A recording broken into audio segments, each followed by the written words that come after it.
কিউরিওফাইটের ঘোষলি call recording সিরিজের মারাত্মক একটি হরর পডকাস্টে আপনাদের সকলকে স্বাগতম জানাচ্ছি আমি কৌস্তভ। দুর্গাপুরের মেয়ে প্রিয়াঙ্কা, এখন সে থাকে চেন্নাইয়ে 3000 কিলোমিটার দূরে। রিসেন্ট বিয়ে হয়েছে, কিন্তু এই বিয়ে হওয়ার আগে তার সাথে এমন কিছু ঘটনা ঘটে যা শুনলে আপনারা শিহরিত হয়ে উঠবেন। কেন শিহরিত হবেন? একটা ইয়াং মেয়ে, তার সাথে সব থেকে ভয়ানক নোংরা যা যা হতে পারে সবটাই হয়েছে। খুব সেন্সিটিভ একটা ঘটনা, আমাকেও খুব সাবধানে রেকর্ডিংটা করতে হয়েছে। আশা করছি কিউরিওফাইটের আজকের এই ঘোষলি কল রেকর্ডিংটা আপনাদের সকলের খুবই ভালো লাগবে এবং আপনারা সচেতন হতে পারবেন কি কি করবেন কি কি করবেন না। আজকের এই ঘোষলি কল রেকর্ডিংয়ের মাধ্যমে আপনারা জানতে পারবেন, যাতে আপনারাও স্পিরিচুয়ালি এবং ফিজিক্যালি অ্যাজ ওয়েল সেফ থাকতে পারেন।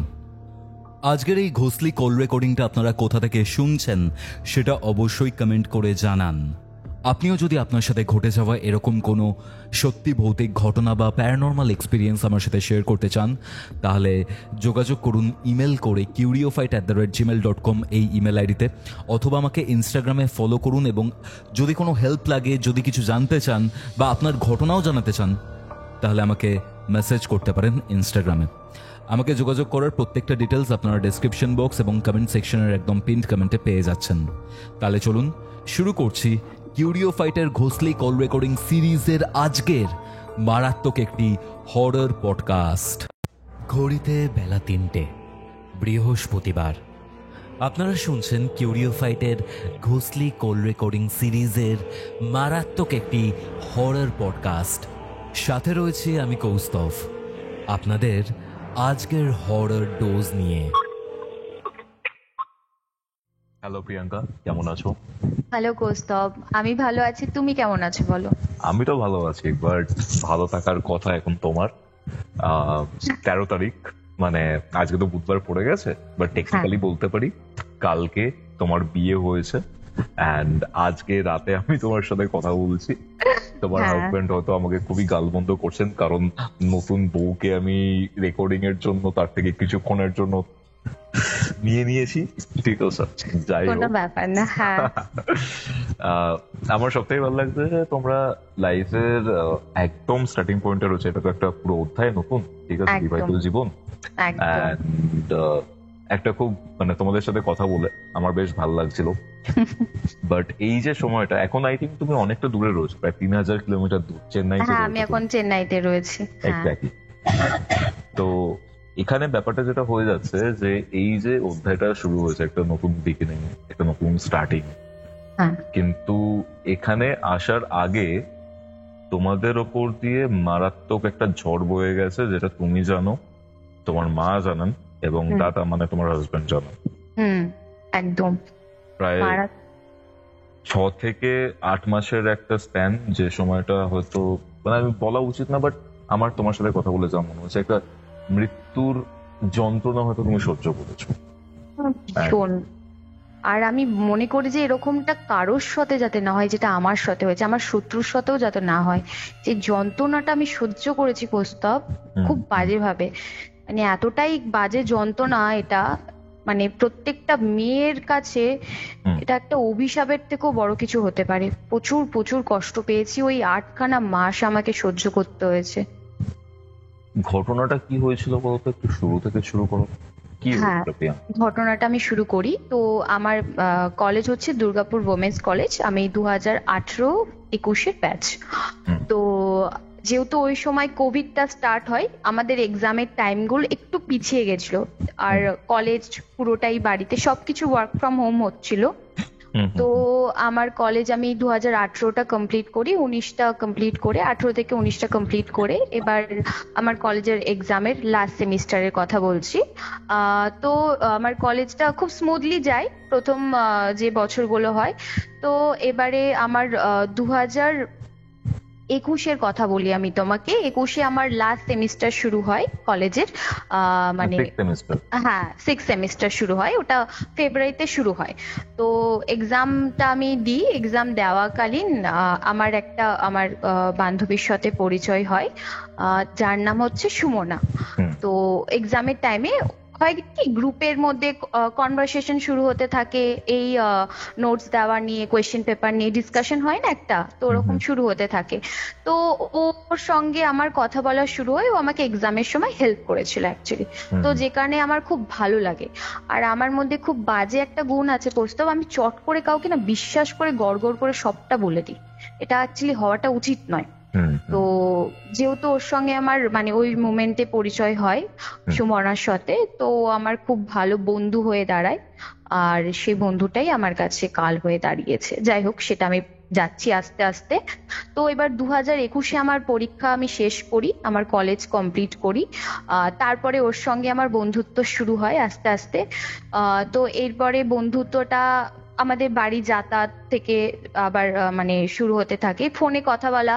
তো ও আর কি বলে যে প্রিয়াঙ্কা তাহলে আমরা দেখা করি। তো আমি বলি যেহেতু সিটি সেন্টার থেকে আমার বাড়িটা একদমই কাছে, আর সিটি সেন্টারে একটা শপিং মল আছে, যারা দুর্গাপুর থেকে শুনছে, হ্যাঁ জাংশন মল, খুবই ফেমাস একটা মল। হ্যাঁ, তো ওখানে আমরা আড্ডা দিই। আরো অনেক জায়গা রয়েছে যেটা সিটি সেন্টারে, অনেক ছোট ছোট ক্যাফে রয়েছে ভালো সুন্দর সুন্দর, ওখানে আর কি আউটিং এর জন্য একদম বেস্ট প্লেস। তো এরকম আমরা দেখা করি। আমাদের আরেকটা কমন ফ্রেন্ড ছিল যার নাম ছিল মন্দিরা, তো আমরা এরকম তিনজনা মিলে দেখা করি অনেক ভালো। আমার বাড়িটা হচ্ছে সিটি সেন্টার পলাশডিয়া, মানে নিয়ার বাই দিশাই হসপিটাল, আমাদের দুর্গাপুরে একটা আছে। তো ওই তোমার হসপিটাল থেকে বেশি দূর নয়, ওয়াকিং ডিস্টেন্স, 4 মিনিটস হবে হয়তো। তো ওখানে আর কি আমার বাড়ি। তো আমার মানে ওখানেই আমার ছোট থেকে বড় স্কুল কলেজ, আমার বাড়ির সামনে সবকিছু ছিল, ওখানেই সবকিছু। তো এবারে ও আমার বাড়িতে যাতায়াতটা শুরু করে আমার বাড়িতে প্রথমে যাতায়াতটা।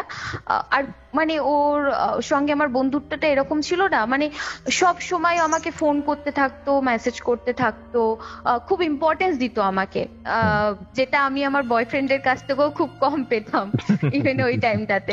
তো খুব ইম্পর্টেন্স দিত ওই সময়, আর আমার খুব ভালো লাগতো যে আমার কেয়ার করতো, যে এরকম আমি খুব জলদি সহজে কাউকে ট্রাস্ট করে নিই, যে বলেছিলাম।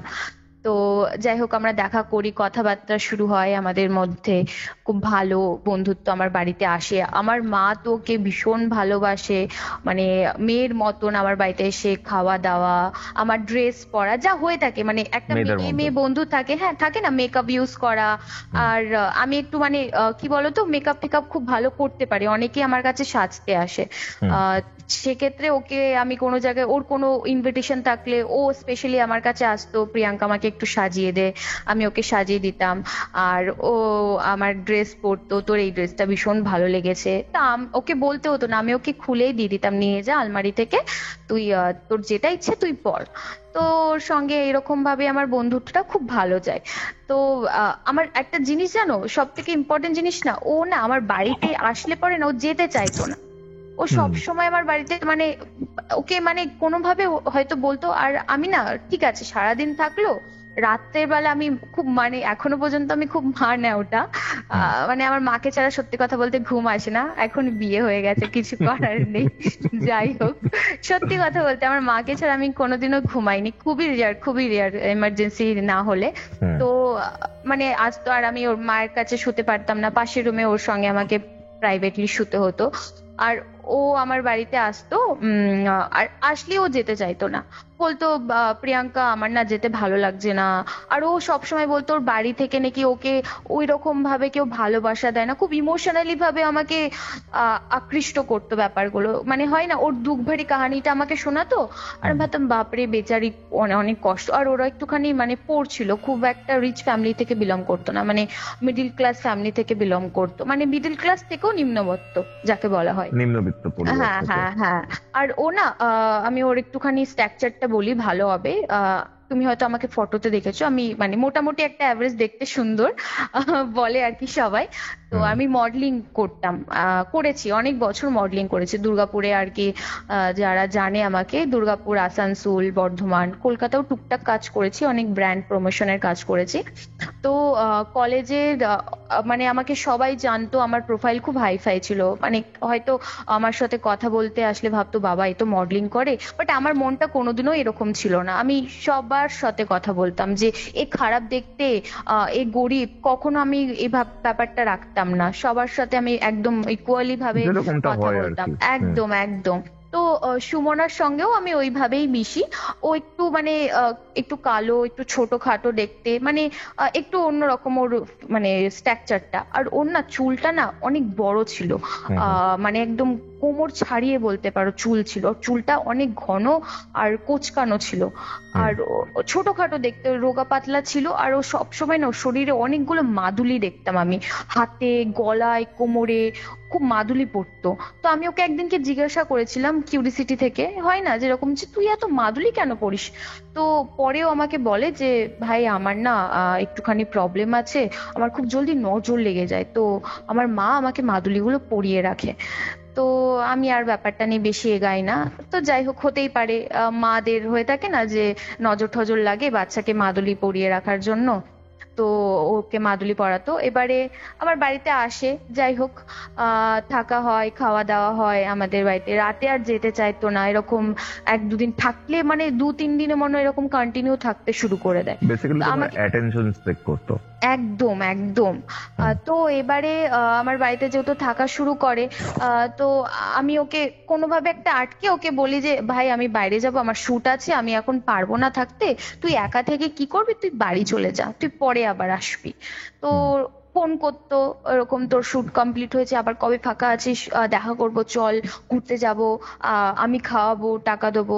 তো আমি বলতাম দেখ ভাই এত ঘন ঘন বাইরে যাওয়া ঠিক নয়, আমার মা খুব একটা পছন্দ করে না বাইরে, মানে রাতের পর স্পেশালি আমার বাড়ি থেকে একদমই রেস্ট্রিকশন যে লেট নাইট আমি কোনোদিনও কারোর, সত্যি কথা বলতে আমি কারোর কোনো বান্ধবীর বাড়িতে স্টে করিনি, আজ অব্দি কোনোদিন আমাকে করতেও দেয়নি। তবে একজনের বাড়িতে স্টে করছি, সেটা আমি ঘটনার সূত্রে আমি তোমাকে বলবো আস্তে আস্তে। তো ও আমাকে খুব ফোর্স করতো ওর বাড়িতে স্টে করার জন্য, মানে ও আমাকে প্রথমবার ওর বাড়িতে ডাকে, আমি সেটা তোমাকে বলছি। তো আমি যেতে চাইনি। তো এবারে ও একদিনকে আমাকে বলে যে প্রিয়াঙ্কা আমাদের বাড়িতে পুজো আছে। তো ওর বাড়িতে না কালী পুজোর মানে ওর মায়ের ভর আসে, যেটা হয়ে থাকে আর কি, কিছু কিছু বাড়িতে থাকে না কালী ঠাকুরের বড় জাগ্রত মন্দির। তো ওদের মন্দিরটা না ঘরের মধ্যেই ছিল, আর ওখানে ওদের ভর আসতো ওর মায়ের। তো আমাকে ইনভাইট করে, হ্যাঁ সুমনার মায়ের। তো ওর মাকেও ইকুয়ালি ওর মতন ছোটখাটো, অনেক ঘন চুল, একটুখানি কোচকানো চুলটা, রোগা পাতলা দেখতে, মানে দেখলেই কেমন একটা আতঙ্ক ভয় কাটা দিয়ে উঠতো। মানে কিছু কিছু মানুষকে দেখলে দেখবে না মুখের স্ট্রাকচার গুলো একটু অন্যরকম লাগে, যে মানুষটা একটু অন্যরকম টাইপের, পাশে দাঁড়ালেও মনে হয় যে একটু অন্যরকম লাগে। মানে আমি যেটা বুঝতে পারছি সেটা হচ্ছে দেখো, রোগা, ছোটখাটো বা একটু ডার্কার কমপ্লেকশন যাদের হয়, সবাইকে কিন্তু মানে অনেকেই খুব কিউট, মানে মুখটা খুব সুন্দর হয়, লক্ষ্মী প্রতিমার মতো হয়। বাট তুমি এখানে বলতে চাইছো, যেটা আমি বুঝতে পারছি সেটা হচ্ছে যে মুখ বা চোখ দেখলে এই জিনিসটা মানে ভয় লাগে। ওদের ফ্যামিলিতে সবাই কত কত মাদুলি পরতো দেখতাম, এত মাদুলি পরতো। ওর মাকেও দেখতাম প্রচুর মাদুলি, গলায় মাদুলি, প্রচুর মাদুলি পরতো ওরা। তো ওর মা ওখানে ওদের কালী পুজো হয়, আমাকে ইনভাইট করে। তো মায়ের কাছে পারমিশন নিই। আর না ওই দিনকে না বৃষ্টি হয়েছিল, কোনোভাবে আমাকে হয়তো আটকাচ্ছিল যাওয়ার জন্য সেদিনকে, কারণ আমার ওদের বাড়িতে যেতে গিয়ে না অনেক বাধা পড়ে। প্রথমবার যেই দিনকে যাই অনেক বাধা পড়ে, হয়তো ঠাকুরও চাইনি যে আমি ওদের বাড়িতে যাই। অনেক বৃষ্টি আটকিয়েছিল, আমাকে ট্রান্সপোর্ট নিয়ে অসুবিধা হচ্ছিল। তো আমি ওকে ফোন করে বলি আমি যেতে পারবো না মনে হয় জানিস তোদের বাড়িতে। তো আমাকে বলে তোকে এক কাজ কর, আসতে হয় না, আমি এখান থেকে ওর একটা পাশের বাড়ির কোন দাদাকে ডাকে, তো ওর সঙ্গে ও বাইকে করে আসে, আমাকে তারপরে পিক আপ করেও নিয়ে যায়। তারপরে অনেক ফোর্স করার পর মাকে আমি বলি যে মা আমাকে ডাকছে, তো যেতে হবে, আমি চলে আসবো জলদি। তো বলে ঠিক আছে। আর হ্যাঁ, এটা নভেম্বর বলতে তোমার 2021-এর কলেজটা কমপ্লিট হয়। হ্যাঁ, তারপরে এবার সিনগুলো আমি তোমাকে বলছি, ওই 2022 মানে লাস্টের দিক থেকে একদম, মানে পুরো ঘটনাটা বলছি 2021-এ। আর এই কালী পুজোটা কি কালী পুজোটা, হ্যাঁ কালী পুজোটা ওদের বাড়িতে, কালী পুজোটা ওই যে কালী পুজো হয় সেই কালী পুজো না, ওদের বাড়িতে একটা তিথি হয় কালী পুজো অন্য টাইমে। সবার বাড়িতে ওই কালী পুজো যে কালী পুজোর দিনকে হয় তার কোনো ব্যাপার নেই, ওদেরটা একটা অন্য দিনে পড়ে কালী পুজোটা, ওই অমাবস্যা দেখে একটা হয় যেটা কালী পুজোর টাইমে। তো আমি যাই, আমাকে নিয়ে যাই ওদের বাড়িতে। যখন ঢুকি, মানে ওদের বাড়ির স্ট্রাকচারটা তোমাকে একটু আমি বলে দিই। ঢুকতেই একদম একটা গেট, একটু গলি দিয়ে ঢুকতে হয়। পাশে ওদের মানে একটা বাড়ি, যেটা তোমার হচ্ছে ইটের বাড়ি, বাট বাড়িটা মানে টালির, বুঝতে পারলে। আর পাশে ওর কাকার বাড়ি, কাকার বাড়িটা একটুখানি ভালো দালান বাড়ি, ওই ইটের বাড়িতেই ওরা থাকে, এই যেটা টালির বাড়ি ওখানেই ঠাকুরটা রাখা ভেতরে। তো ঢুকতেই বাঁ দিকে গিয়ে ওদের দরজা পড়ছে বাড়িটা। তো আমি ঢুকি আর কি। ঢোকার পরই এত মানে লোকজনও হয়। তারপরে লোকজন হওয়ার পর দেখি পুজো টুজো হয়। যাই হোক, পুজোর টাইমে ওর মার সঙ্গে আমার পরিচয় করিয়ে দেয় প্রথমবার। ওর মা যখন আমার সঙ্গে দেখে, কথা বলে, ওর মা খুব খুশি হয়, ভীষণ খুশি হয় যে আমাকে নিয়ে গেছে। আমাকে একটু আলাদা ভাবেই প্যাম্পার করা হয়েছিল ওদের বাড়িতে। আমার কিছু একটু অদ্ভুত লেগেছিল ঘটনাগুলো। মানে তোমাকে বলি, এখানে ঘটনাটা অদ্ভুত লেগেছিল যে আমাকে প্রসাদ দিয়েছিল না খেতে, তো আমি খেতে পাচ্ছিলাম না।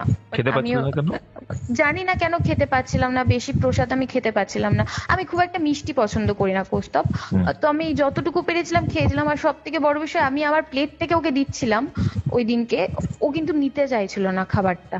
আচ্ছা আচ্ছা, আমার প্লেট থেকে নিতে যাবো যে তুই খা, ওকে, বুঝতে পারলে। আর ও তোমাকে বলে দি, ও না আমার এঁঠো খেত না, ও আমার এঁঠো খেত না, দেখতাম ও আমার কেউ কারোরই এঁঠো খেত না।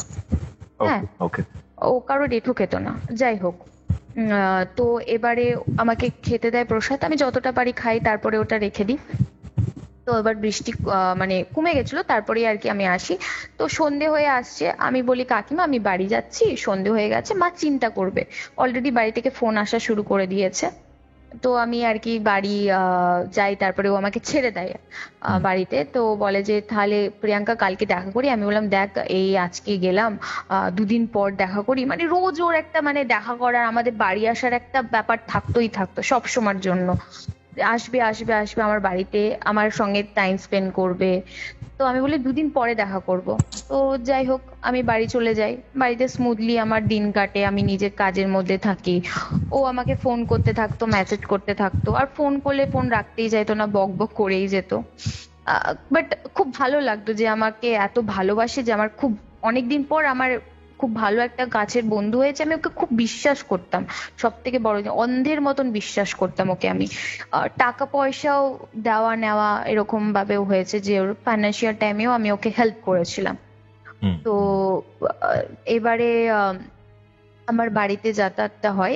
এবার আমি তোমাকে বলি, ও একদিনকে আমাদের বাড়িতে থেকেছিল। হ্যাঁ, যেটা আমার ফার্স্ট, যেটা আমি ফিল করি। তো একদিন আমাদের বাড়িতে থেকেছিল। ওই দিনকে আমি সারা রাত না আমি ঘুমাতে পারিনি। মানে আমি কেন জানি না আমি ঘুমাতে পারছিলাম না, লাইট জ্বেলেই ঘুমিয়েছিলাম। আর মাকে ছাড়া ঘুমিয়েছিলাম, মেবি হয়তো আমি তার জন্য ঘুমাতে পারছিলাম না। কিন্তু সেটার থেকেও একটা অন্যদিক ব্যাপার, যে ও আমার পাশে ঘুমিয়েছিল ঠিকই, কিন্তু আমার কেন জানি না মনে হয়েছিল আমরা দুজন ছাড়াও থার্ড পার্সন কি ওখানে প্রেজেন্ট ছিল। মানে তোমরা দুজন ছাড়াও আরো কেউ রয়েছে ঘরের মধ্যে? কেউ রয়েছে ঘরের, তোমার নিজের ঘরে? নিজের ঘরে। আর এটা কালী পুজোর পরে? হ্যাঁ, এটা কালী পুজোর পর আমার বাড়িতে যখন ও আসে স্টে করে। তো থার্ড পার্সনটা কোনো মানুষ নয়, কিন্তু বেসিক্যালি কোনো মানুষ নয়। থার্ড পার্সন চোখে কাউকে দেখা যাচ্ছে না, না, এরকম করছো শুধু ফিল করছো একটা ব্যাপার। তো ব্যাপারটা হচ্ছে দরজা দিয়ে ঢুকছে বারবার, লাইট কিন্তু জ্বালানো। আর আমার মানে মন্দিরটা ওই ঘরে একটা ঠাকুরের জায়গা রয়েছে। তোমাদের বাড়িতেই এটা? হ্যাঁ, ঠাকুরের জায়গা রয়েছে, যে রুমটা শুয়েছিলাম। তো আমার বাড়ির যে খাটটা, আমি রুমটার একটুখানি ডিরেকশনটা তোমাকে বলে দিই। দরজার আমাদের বাড়িটার ডিরেকশনটা অ্যাকচুয়ালি বলে দিলে ভালো হয়। আমাদের বাড়িটা কি বলতো, একতলা বাড়ি। হ্যাঁ, বাড়িটা অনেকটা স্পেস নিয়ে, একদম মার্কেটের সামনেই বাড়ি। ঢুকতেই লম্বা একদম বারান্দা, বারান্দার সাইডে তোমার সিঁড়ি দিয়ে উঠতে হচ্ছে রান্নাঘর। রান্নাঘরটা ক্রস করে আমাদের ডাইনিং প্লেস চলছে। ডাইনিং প্লেসটা গিয়ে আমাদের একটা উঠোন পড়ছে। এবার ডাইনিং প্লেসটার সাইডে দুটো গেট, যেটা হচ্ছে দুটো রুম, একটা বড় রুম, একটা হচ্ছে ছোট রুম। তো বড় রুমে মা বাবা শুয়েছিল, আমার দাদা আছে, দাদার ছিল নাইট শিফট ডিউটি, ও বাড়িতে প্রেজেন্ট ছিল না। ওই দাদার রুমটায় আমি আর সুমনা ওখানে স্টে করেছিলাম। তো দাদার যে রুমটা, ওই রুমটা ঢুকতেই আর কি ঠাকুরের একটা জায়গা রয়েছে, পাশে একটা খাট রয়েছে, টেবিল রয়েছে যেগুলো ঘরে আর কি থাকে, আর মানে খাটের পাশে একটা জানলা ছিল। তো গরমকাল ছিল, মোটামুটি ওটার কথা কখন বলছি আমি, মার্চ মাসের কথা বলছি, মার্চ এপ্রিল, ভালোই গরম পড়ে যায় তখন। তো এবারে ওর খাওয়া দাওয়া হয়ে গেছে, ও অ্যাজ ইউজুয়াল ওর নাটক, ও বাড়ি যাবে না, শোবে আমার কাছে। তো আমি বলি ঠিক আছে থাকুক, মাকে বলি যে শোয় তো মাঝে সাঝে শোক। তো এবারে শোয় আমার কাছে, আমিও আর কি ফোন, আমার স্বভাব আছে খুব রাত অব্দি ফোন ঘাটা। হ্যাঁ, ও ঘুমিয়ে গেছিল, ওর বয়ফ্রেন্ডের সাথে কথা বলতে বলতে ও কিন্তু ঘুমিয়ে গেছিল। আর ও কিন্তু খুব ভালোভাবে ঘুমিয়েছিল, একদম মানে ভীষণ ভালোভাবে ঘুমিয়েছিল। আমি আমার বয়ফ্রেন্ডের সঙ্গে কলে ছিলাম, ভিডিও কল, এরকম কথাবার্তা হচ্ছে। তো আমি এবার রাত হয়ে যায়, তো আমি ওকে বলি তাহলে শুয়ে পড়ি, রাত হয়ে গেছে, কালকে সকালে আবার উঠতে হবে। তো ফোনটা রেখে আমি লাইটটা জ্বালিয়েই শুই আর কি। শুলাম, দরজাটা কিন্তু আমাদের ছিটকানি দেওয়া ছিল না, জাস্ট ভেজানো ছিল। আমার মনে হচ্ছে আমি চোখটা মানে কিছুতেই বন্ধ করতে পারিনি কৌস্তব, মানে মনে হচ্ছে কেউ দরজা দিয়ে ঢুকলো আর আমার খাটের মাথার সামনে কেউ দাঁড়িয়ে আছে। মানে তোমাদের খাটের যে মাথাটা ছিল তার পেছনে স্পেস আছে? হ্যাঁ হ্যাঁ, স্পেস ছিল, আর ওখানে কে দাঁড়িয়ে আছে, আবার পায়ের সামনে যাচ্ছে।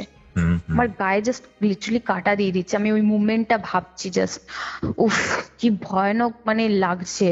এমনিতে আমার তুলা রাশি, সব থেকে বড় বিষয়, আমি খুব নেগেটিভ এনার্জি না চট করে ক্যাচ করে নিতে পারি, যে কোনো জায়গায় দাঁড়ালে আমি বুঝাবো এই জায়গাটা ঠিক নয়, আমার গা ভারী হয়ে যায়।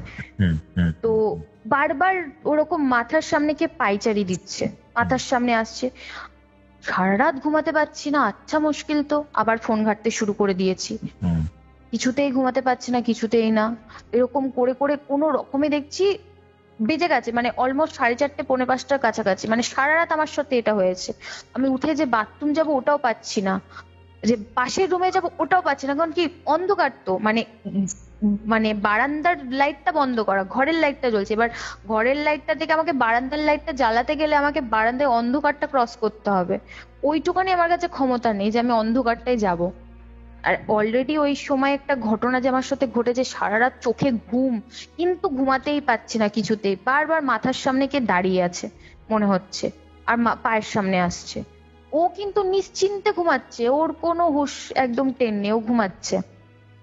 তারপরে কোন রকমে দেখলাম জানলা দিয়ে একটু আলো ফুটেছে, আমি ঝেড়ে মেরে খাট থেকে বেরিয়ে একদম পাশের রুমে মায়ের কাছে গিয়ে শুয়েছি, একদম জড়সড় হয়ে। আর মাকে বলছে দাঁড়িয়ে রয়েছে। হ্যাঁ, তোমার এটা মোটামুটি সারা রাত ফিল হয়েছে? সারা রাত আমি শুতে পারিনি। নিয়ে মায়ের কাছে যাই, মাকে বলি মা আমি না এরকম এরকম শুতে পারিনি, মা আমি প্রচন্ড ভয় পেয়েছি। আর ভয় পেলে আগেকার দিনে মানুষরা যা আর কি পিঠের মধ্যে দুমদাম মারলো যাতে ভয়টা আমি কাটিয়ে ফেলি, পিঠে মারলো, মাথায় ফু দিল, হাত বুলিয়ে দিল, ঠাকুরের নাম করলো আমার গায়ের মধ্যে। আর আমার ঘেমে আমি অস্থির, মানে প্রচন্ড ঘেমে গেছি, থরথর করে কাঁপছি, ঘেমে অস্থির।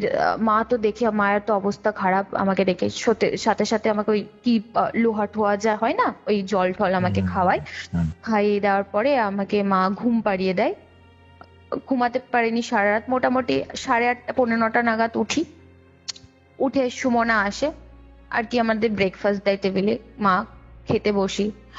তো আমি ওকে জিজ্ঞেস করলাম, হ্যাঁ রে সুমনা তোর কালকে রাতে ঘুম কেমন হয়েছে? তো বলে কেন, ভালোই ঘুমিয়েছি আমি, তুই কোথায় ছিলিস, তোকে তো সকালবেলা দেখলাম না পাশে।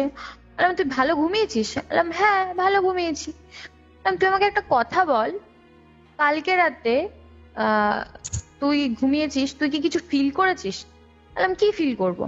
বললাম না জানিস, কালকে রাতে না আমি সারা রাত ঘুমাতে পারিনি। আমার সাথে এরকমটা না কখনো ঘটেনি। আমি মায়ের কাছেও ঘুমিয়েছি, কোনোদিনও এরকম আমার সাথে ঘটেনি। আমি কালকে সারা রাত আমি ঘুমাতে পারিনি। আমার মাথার সামনে না কে দাঁড়িয়ে আছে, ওই দরজা দিয়ে আসছে, ঠাট করে মাথার সামনে চলে আসছে, আবার পায়ের সামনে যাচ্ছে, এই করেছে সারা রাত, এই করেছে।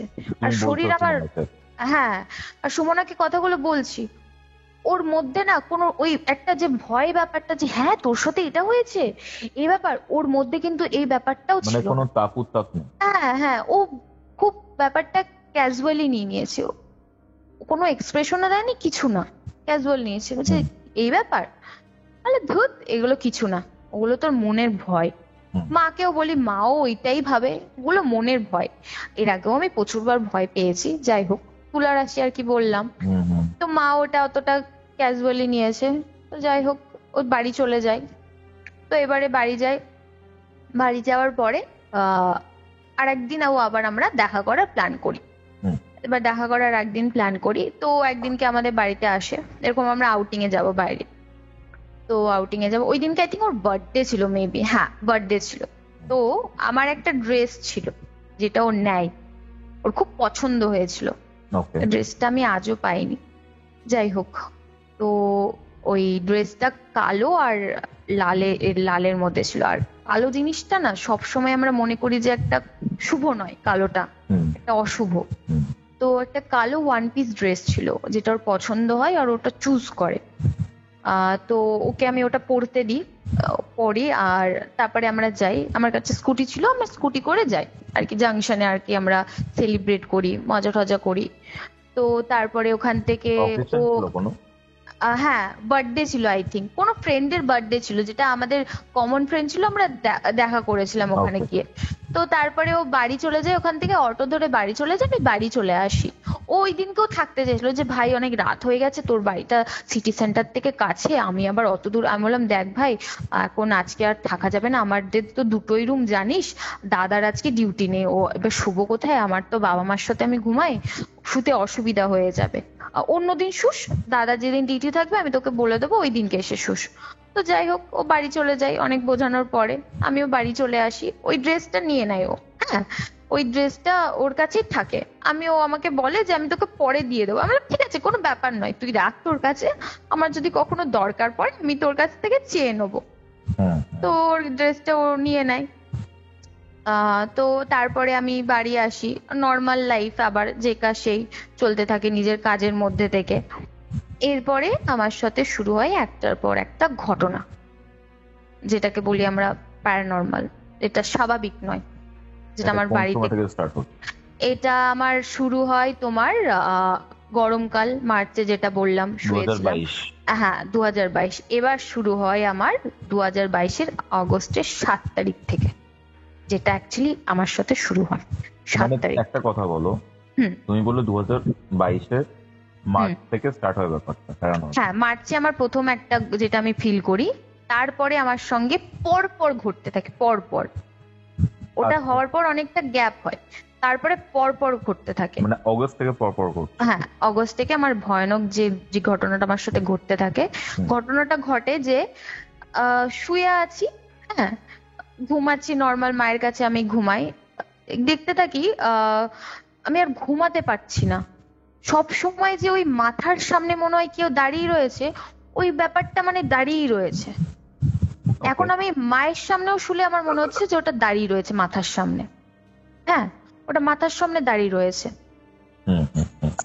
বাথরুমে একা যেতে ভয় পেতাম। যাই হোক, লাইট টাইট জ্বালালো তাও মাকে বলতাম, মা তুমি দাঁড়াও। একটু ভয় পেতাম, কিন্তু একা বাথরুম যাওয়ার সাহসটা ছিল, ওটাও আমার চলে গেছিল। যে সবসময় মাকে বলছি, মা জানো আমার না শরীর ভারী হয়ে আসছে, আমার না শরীরটা কেমন করছে, আমি না অনেকদিন মনে হচ্ছে ঘুমাইনি, শরীরটা কেমন খুব মানে অস্বস্তি লাগছে, কেমন ভারী ভারী হয়ে আসছে। একটা নর্মাল মানুষের লাইফ আর ওই টাইমের লাইফটা টোটালি আলাদা। যার সাথে হয় সেই ফিল করতে পারে, অন্য কেউ কিন্তু শুধু বুঝতেই পারবে ওপর থেকে। তো শরীরে বিভিন্ন রকম চেঞ্জ হতে থাকে, মানে তারপরে আস্তে আস্তে আমি যখন বাথরুমে যাই, দেখি একদিনকে বাথরুমে গিয়ে দেখি যেরকম চান করতে গিয়ে দেখি আমার শরীরে বিভিন্ন জায়গায় দাগ। কিসের দাগ? নখের দাগ, আচ্ছা, খুব বাজেভাবে নখের দাগ। এবার নখের দাগটা এমন এমন জায়গায় বলতে পারবো না, মানে খুবই প্রাইভেট জায়গায় যেটা হয়ে থাকে ওরকম জায়গায় নখের দাগ দেখছি। তোমার নিজের হাতে কি নখ ছিল? না, আমি প্রচন্ড পরিমাণে দাঁত দিয়ে নখ কাটি, আমার হাতে একদম নখ নেই। ওই কখনো কখনো ওই একটুখানি ওই আর্টিফিশিয়াল নখ যেটা হয়ে থাকে অনুষ্ঠানে লাগায়, তাছাড়া আমি প্রচন্ড, আমার পায়েও ইভেন নখ নেই। আমি প্রচন্ড খুব ব্যাড হ্যাবিট যে আমি দাঁত দিয়ে নখ কাটি ছোট্টবেলা থেকে। তো প্রচন্ড হাত, মানে দেখছি গায়ের মধ্যে, হাতে, তারপরে হচ্ছে পেটে, বুকের সাইডে, থাইগুলোতে নখের দাগটা মানে কিরকম তোমাকে বলি, তিনটে আবার নখের দাগ, একটা জায়গায় তিনটে, একটা জায়গায় দুটো, একটা জায়গায় তিনটে, একটা জায়গায় দুটো, এরকম নখের দাগ। কিন্তু লম্বা টানা চেরা? হ্যাঁ, লম্বা টানা চেরা চেরা। কিন্তু আশ্চর্যের বিষয় জানো কৌস্তব, আমার নখের দাগগুলোই না কোনো জ্বলন ছিল না, কোনো জ্বলন ছিল না কিন্তু নখের দাগগুলোতে। মানে আমি একটা যে কেটে চুড়ে গেলে যে জ্বলা হয়, আবার গরমকাল ওপর থেকে, আগস্ট মাসে মানে তাও ভালোই গরম ছিল তখন মোটামুটি, কিন্তু কোনো জ্বালার সাবান টাবান দিচ্ছি, কোনো জ্বলন, কোনো ফিল পাচ্ছি না এগুলোতে। কিন্তু নখের দাগটা হয়, ওটা আমি ফিল করি। ঘুমাতে তো ঘুম তো চলেই গেছে। তো আমার বাড়ির সামনে একটা মনসা মন্দির ছিল, ঠাকুর বাড়ি। তো মা বলে যে তুই এত ভয় পাচ্ছিস, চল তোকে একটু মাদুলি দিয়ে আসি। আর আমি সত্যি কথা বলতে এগুলো একদম বিশ্বাস করি না, একদম বিশ্বাস করি না। আমার এগুলো মানে ভৌতবি লাগে একদম। কি এগুলো, মানে মাদুলি দেওয়া ভয় পাবো না? আমি ভূতেও খুব একটা বিশ্বাস করতাম না, এগুলো ভূত এইসব প্যারানর্মাল অ্যাক্টিভিটি খুব একটা আমি বিশ্বাস করি না। আর আমি না খুব, কি বলতো, কোনো জিনিস দেখলে না আমি ওটা ছানবিন করে দেখি, মানে ফ্ল্যাশ অন করে দেখবো যে আসলে কি ব্যাপারটা। ভুলও তো দেখতে পারি, তাই না? কিন্তু ওই সিচুয়েশনে না আমার সবসময় মনে হতো আমি যেটা দেখছি আমি ঠিকই দেখছি। একদিন হতে পারে, দুদিন হতে পারে, একটা মানুষের কন্টিনিউ কি করে হতে পারে বলো তুমি আমাকে একটা কথা। তো যাই হোক, আমাকে মন্দিরে নিয়ে যাওয়া হয়, ওখানে গিয়ে পরে ভর আসে, আন্টিটার নিয়ে যায় ওই জল ছিটা মানে তুমি এর কথা বলছো সুমনার মায়ের? না, সুমনার মায়ের কথা বলছি না, এটা আমার বাড়ির পাশে একদম মোড়ের মাথায়, মানে আমার বাড়ির যেখানে পলাশডিয়ার কথা বলছি, ওখানে একটা মনসা মন্দির ছিল, তাও খুব জাগ্রত, অনেক জায়গা থেকে লোক আসতো। তো ওই আন্টিটার বাড়িতে আমাকে নিয়ে যায়, একটা মাদুলি দেয়, যেই মাদুলিটা আমাকে পরিয়ে দেয়, জল ঠল দেয়, জল পোড়া তেল পোড়া যা হয়ে থাকে আর কি, যেগুলো দেয়, আর একটা ফুল দেয় বিছানার ইয়েতে রেখে দিতে, মানে বালিশের তলে রেখে দিতে। তো ওই মহিলার ভর আসে, তাই তো? ওই মহিলারও ভর আসে। সুমনার মায়ের, ও তো ওখানে অন্য জায়গায় থাকে, ওর মায়ের কাছে যায়নি, এটা অন্য আন্টি। ডেফিনেটলি। হ্যাঁ, তো এবারে যাই, ওটা দেওয়ার পর নর্মাল হয়ে যায় আবার অনেকটা, মানে একটু ভয়টা না আবার কম পেতে থাকি। তো ভয়টা কম পেতে থাকি, কিন্তু শরীরের একটা আলাদা মানে চেঞ্জ হতে থাকে, মানে খুব শুকনো হয়ে যায় আস্তে আস্তে, যে একটা রোগ মনে হয়, যে হয় না একটা মানুষের দেখবে না হট করে সুগার ধরা পড়লে যে শুকিয়ে যায় না, ওরকম শুকিয়ে গেছে আমার। কিন্তু সুগার টুগার কিছু নেই, ওরকম কিচ্ছু নয়, শরীর এমনি ঠিক আছে, শুকিয়ে গেছে। আর সব থেকে একটা জিনিস জানো কৌস্তব, আমার না বলি তোমাকে, আমার না ইউরিনের জায়গায় প্রচন্ড জ্বালা করতো, প্রচন্ড জ্বালা করতো, কেন জানি না, প্রচন্ড জ্বালা করতো ইউরিনের জায়গায়। বাথরুমের কালার না আমার চেঞ্জ হতে থাকে। মানুষের হলুদ কালারের বাথরুম হয়, কখনো গ্রিন কালারের বাথরুম দেখেছো? গ্রিন কালারের, আমার ইউরিন গ্রিন কালারও হয়েছে। মানে গ্রিন কালারটা তোমাকে বলি, গ্রিন টি খায় তো মানুষ, ওই গ্রিন কালারের, মানে ওই কালারের বাথরুম। এবারে যেহেতু বাথরুমের আমাদের টাইলসটা না হোয়াইট কালারের ঠিক নয়, স্কাই কালারের, আমি অতটা ক্যাজুয়ালি নিয়েছি। গ্রিন কালারের বাথরুম হয়তো জল খাইনি, এরকম হয়, আমি ওটা ভাবিনি, এত কিছু মাথায় আসেনি আমার। তোমার বাথরুম দেখি গ্রিন কালারের হয় এগুলো। ইউরিনে ব্যথা, তো মাকে বলি যে মা প্রচন্ড কষ্ট হচ্ছে, মা আমাকে নুন চিনির জল করে দেয়। তো বলে যে কি হচ্ছে, তুই এরকম কি করে হয়ে গেলি, তুই তো ঠিকই ছিলিস, দুদিন আগে অব্দিও ঠিক ছিলিস, হঠাৎ তোর মধ্যে এগুলো এত শরীর খারাপ কি করে হচ্ছে? আর সব সময় না নেতিয়ে পড়তাম, মানে একটা যে অ্যাক্টিভিটি, মানে একটা, মানে আমি ভীষণ মানে চঞ্চলে একটা মেয়ে, হ্যাঁ, হইচই, ঘরে থাকলে মাতিয়ে রাখি, দাদার সাথে মানে বাড়িতে বড় দাদা থাকলে যায় হয় আর কি, আমাদের এজ ডিফারেন্সটা অনেকটা বেশি, কিন্তু মানে আমাদের মধ্যে মারপিট যেটা হয়ে থাকে, ছোট বোন, ইয়ার্কি আড্ডা, ওইসব না আমি করা বন্ধ করে দিয়েছিলাম। আর দাদাকে না আমার সহ্য হতো না, কেন জানি না, আর কোনো মানুষকেই সহ্য হতো না।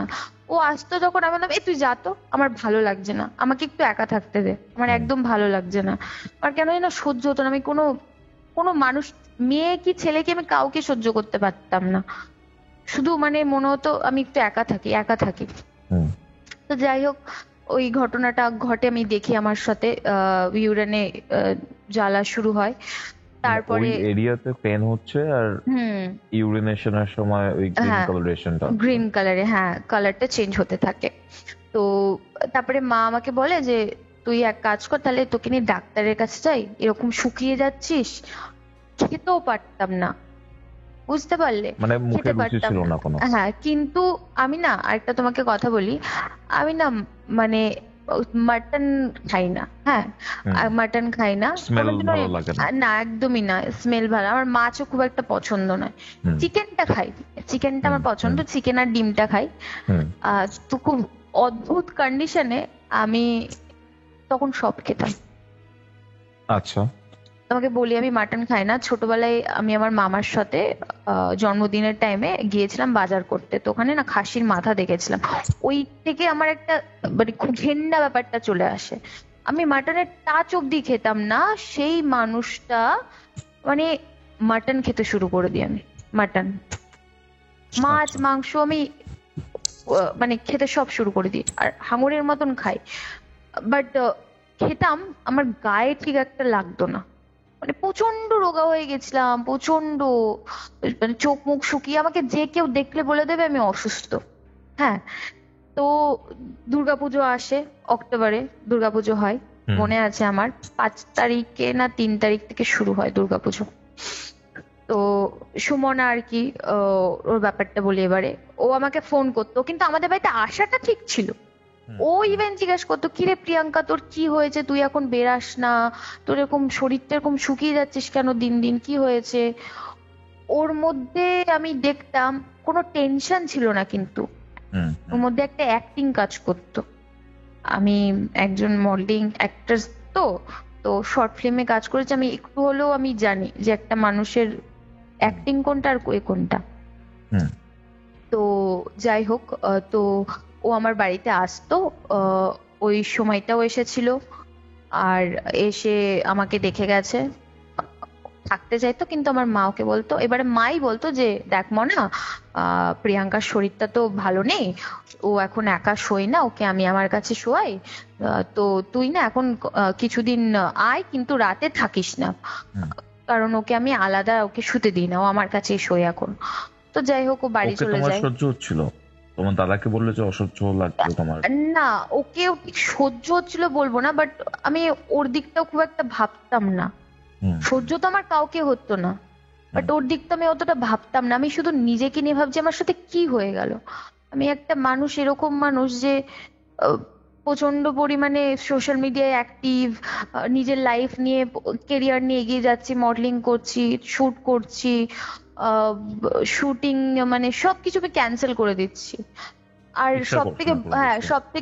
সব থেকে বড় বিষয় না, আমি কোনো না শঙ্খের আওয়াজ, না ধুনোর গন্ধ, না ধূপকাঠির গন্ধ, মানে কিচ্ছু স্মেল পেতাম না, কিচ্ছু স্মেল না, সহ্য হতো না। আমার মা যদি শঙ্খ বাজাতো, আমার আওয়াজটা যেটা আমি নিতে পারতাম না, মাকে বলতাম তুমি এত শঙ্খ কেন বাজাও। আর মার না 6 বার শঙ্খ বাজাতো, একবার ঠাকুর ঘরে বাজাতো, আবার তুলসী মঞ্চে গিয়ে বাজাতো, আবার শঙ্খের আওয়াজটা আমি নিতে পারতাম না, মানে যখন শঙ্খটা বাজাতো না, আমার শরীরটা কেমন জ্বালা জ্বালা করতে শুরু করতো, আমি নিতে পারতাম না শঙ্খের আওয়াজটা, কেন জানি না। আর আমার বাড়ির যে পাশে একজন মারোয়ারি থাকে ফ্যামিলি, হ্যাঁ, তো ওদের সন্তোষী মা জাগ্রত, ওদের বাড়িতে বছরে পুজো হয়। তো আমাদের উঠোনের যে পাঁচিলের সঙ্গে ওদের রুম, মানে ওদের বারান্দাটা পড়ছে, ওর পাশে ওদের মন্দির দেখা যায় আর কি। তো ওখানে আমি খুব শিব ঠাকুরের ভক্ত, হ্যাঁ, চান করে উঠে আমি পুজো করতাম, শিব ঠাকুরকে প্রণাম করতাম, সে সব আমার বন্ধ হয়ে যায়, আমার কিচ্ছু ভালো লাগতো না, আমি শুধু শুয়ে থাকতাম, বসেও থাকতে পেতাম না, শুধু শুয়ে থাকতাম, না ফোন দেখা না কিচ্ছু, শুধু শুয়ে থাকতাম। আর শরীরে কি যন্ত্রণা, বাপরে বাপ, শরীরে যন্ত্রণা, বাথরুমের জায়গায়। তারপরে তো ডাক্তার দেখায়, বিভিন্ন রকমের টেস্ট দেয়, টেস্ট করায়, যাই হোক টেস্ট করানোর পরও ডাক্তারে বলে যে সেরকম কিছু নেই, তখনও কিছু ধরা পড়েনি। তো ডাক্তার দেখানো হয়ে যায়, ওষুধপত্র চলে, আস্তে আস্তে শরীরটা খারাপ হতেই থাকে হতেই থাকে। তো তারপরে তোমার হচ্ছে দাদার বিয়ে সামনে ঠিক হয়। হ্যাঁ, ওটা হয় মামার বাড়িতে। আমার মামার বাড়ি হচ্ছে চাকদা, মানে নদিয়া চাকদা। তো নিয়ে যাই আর কি, মা সবকিছু আমরা প্ল্যানিং করি, তো ওখান থেকে বিয়ে হবে। বিয়েতে যাই, বিয়েতে যাওয়ার পরে সুমনার সঙ্গে না তখন আস্তে আস্তে না আমার কথা বলাটা একটু বন্ধ হয়ে গেছিল। আর ও না তারপরে আমাকে অতটা কেয়ার করতো না, মানে আগে যে ফোন করা, আমার বাড়িতে আসা ঘন ঘন, ওই ব্যাপারটা ওর মধ্যে দেখি ছাড়া ছাড়া হয়ে গেছে। ওর আসতো না, আর অতটা ফোনও করতো না, মানে করতো যতটুকু করার নয় করতো, বাট ওই আগের মতন ব্যাপারটা ওর মধ্যে ছিল না, যেটা আমি নোটিস করি। আর আসতো, কিন্তু আমার বাড়িতে আসতো, মাঝে সাঝে আসতো, খুব কম, হয়তো 2 সপ্তাহে একবার আসতো। আগে যে মানুষটা 2-3 দিন পর পরে আসতো, সে 2 সপ্তাহে তো একবার আসতো। আচ্ছা। তো এবারে আমি বাড়ি চলে যাই, মামার বাড়ি চলে যাই, দাদার বিয়ের আর কি প্রিপারেশন চলে, বিয়ে অ্যাটেন্ড করি, কোন রকমের শরীর ভীষণ খারাপ, তো বিয়ে অ্যাটেন্ড করি। তারপরে বাড়ির একটু ফাইন্যান্সিয়াল কন্ডিশন প্রবলেম হতে থাকে, বাবা অসুস্থ হয়ে যায়, শরীর এতটাই খারাপ যে একটু নিজেকে ডাক্তার দেখিয়ে ওষুধপত্র খেয়ে একটু ঠিক হয়েছিলাম। যাই হোক, একটু ঠিক হয়েছি, তো আমি ভাবলাম যে বাড়ির মধ্যে সব সময় থাকি, চাকরি বাকরি করি, যেহেতু পড়াশোনাটা কমপ্লিট হয়ে গেছে। তো ইন্টারভিউ দিতে থাকি, একটা জায়গায় আমার জব লেগেও যায়, আমার বাড়ির সামনে একদম। লাকিলি বাড়ির সামনে আমার ওই ওয়েভেল বলে একটা কোম্পানি আছে, আইটি পার্ক, জানো নিশ্চয়, দেখেছি আমি। হ্যাঁ, গান্ধী সিটি মোড়ে। সেন্টারে যাওয়ার হ্যাঁ কথা হ্যাঁ, পড়ে। গান্ধী মোড়ে, একদম গান্ধী মোড়ে। হ্যাঁ, ওটা পুরো অফিস এরিয়া। হ্যাঁ, সামনেই হচ্ছে তোমার পলিটেকনিক কলেজ, এনএচআইটি কলেজ, একদম ওইখানেই অফিসটা ছিল। আমার বাড়ি থেকে মনে হয় 7 মিনিট যেতে লাগতো, হাঁটা ডিস্টেন্সের কথা বলছি, একদম কাছে, একটা শর্টকাট রাস্তা রয়েছে ওখান থেকে। তো আর কি আমি চাকরিটা জয়েন করি, ইন্টারভিউ দিই, সিলেকশন হয়ে যায়, তো জয়েন করি চাকরি দাদার বিয়ের পরে। তো এবারে ওই দাদার বিয়ে হয়ে যায়, হ্যাঁ দাদার বিয়ে হয়, তো তারপরে তোমার হচ্ছে চাকরি জয়েন করি। চাকরি জয়েন করার পরে তো তোমাকে মাঝখানে আমি একটা ঘটনা আমি বলতে ভুলে গেছি, যেটা আমি বলে দিই।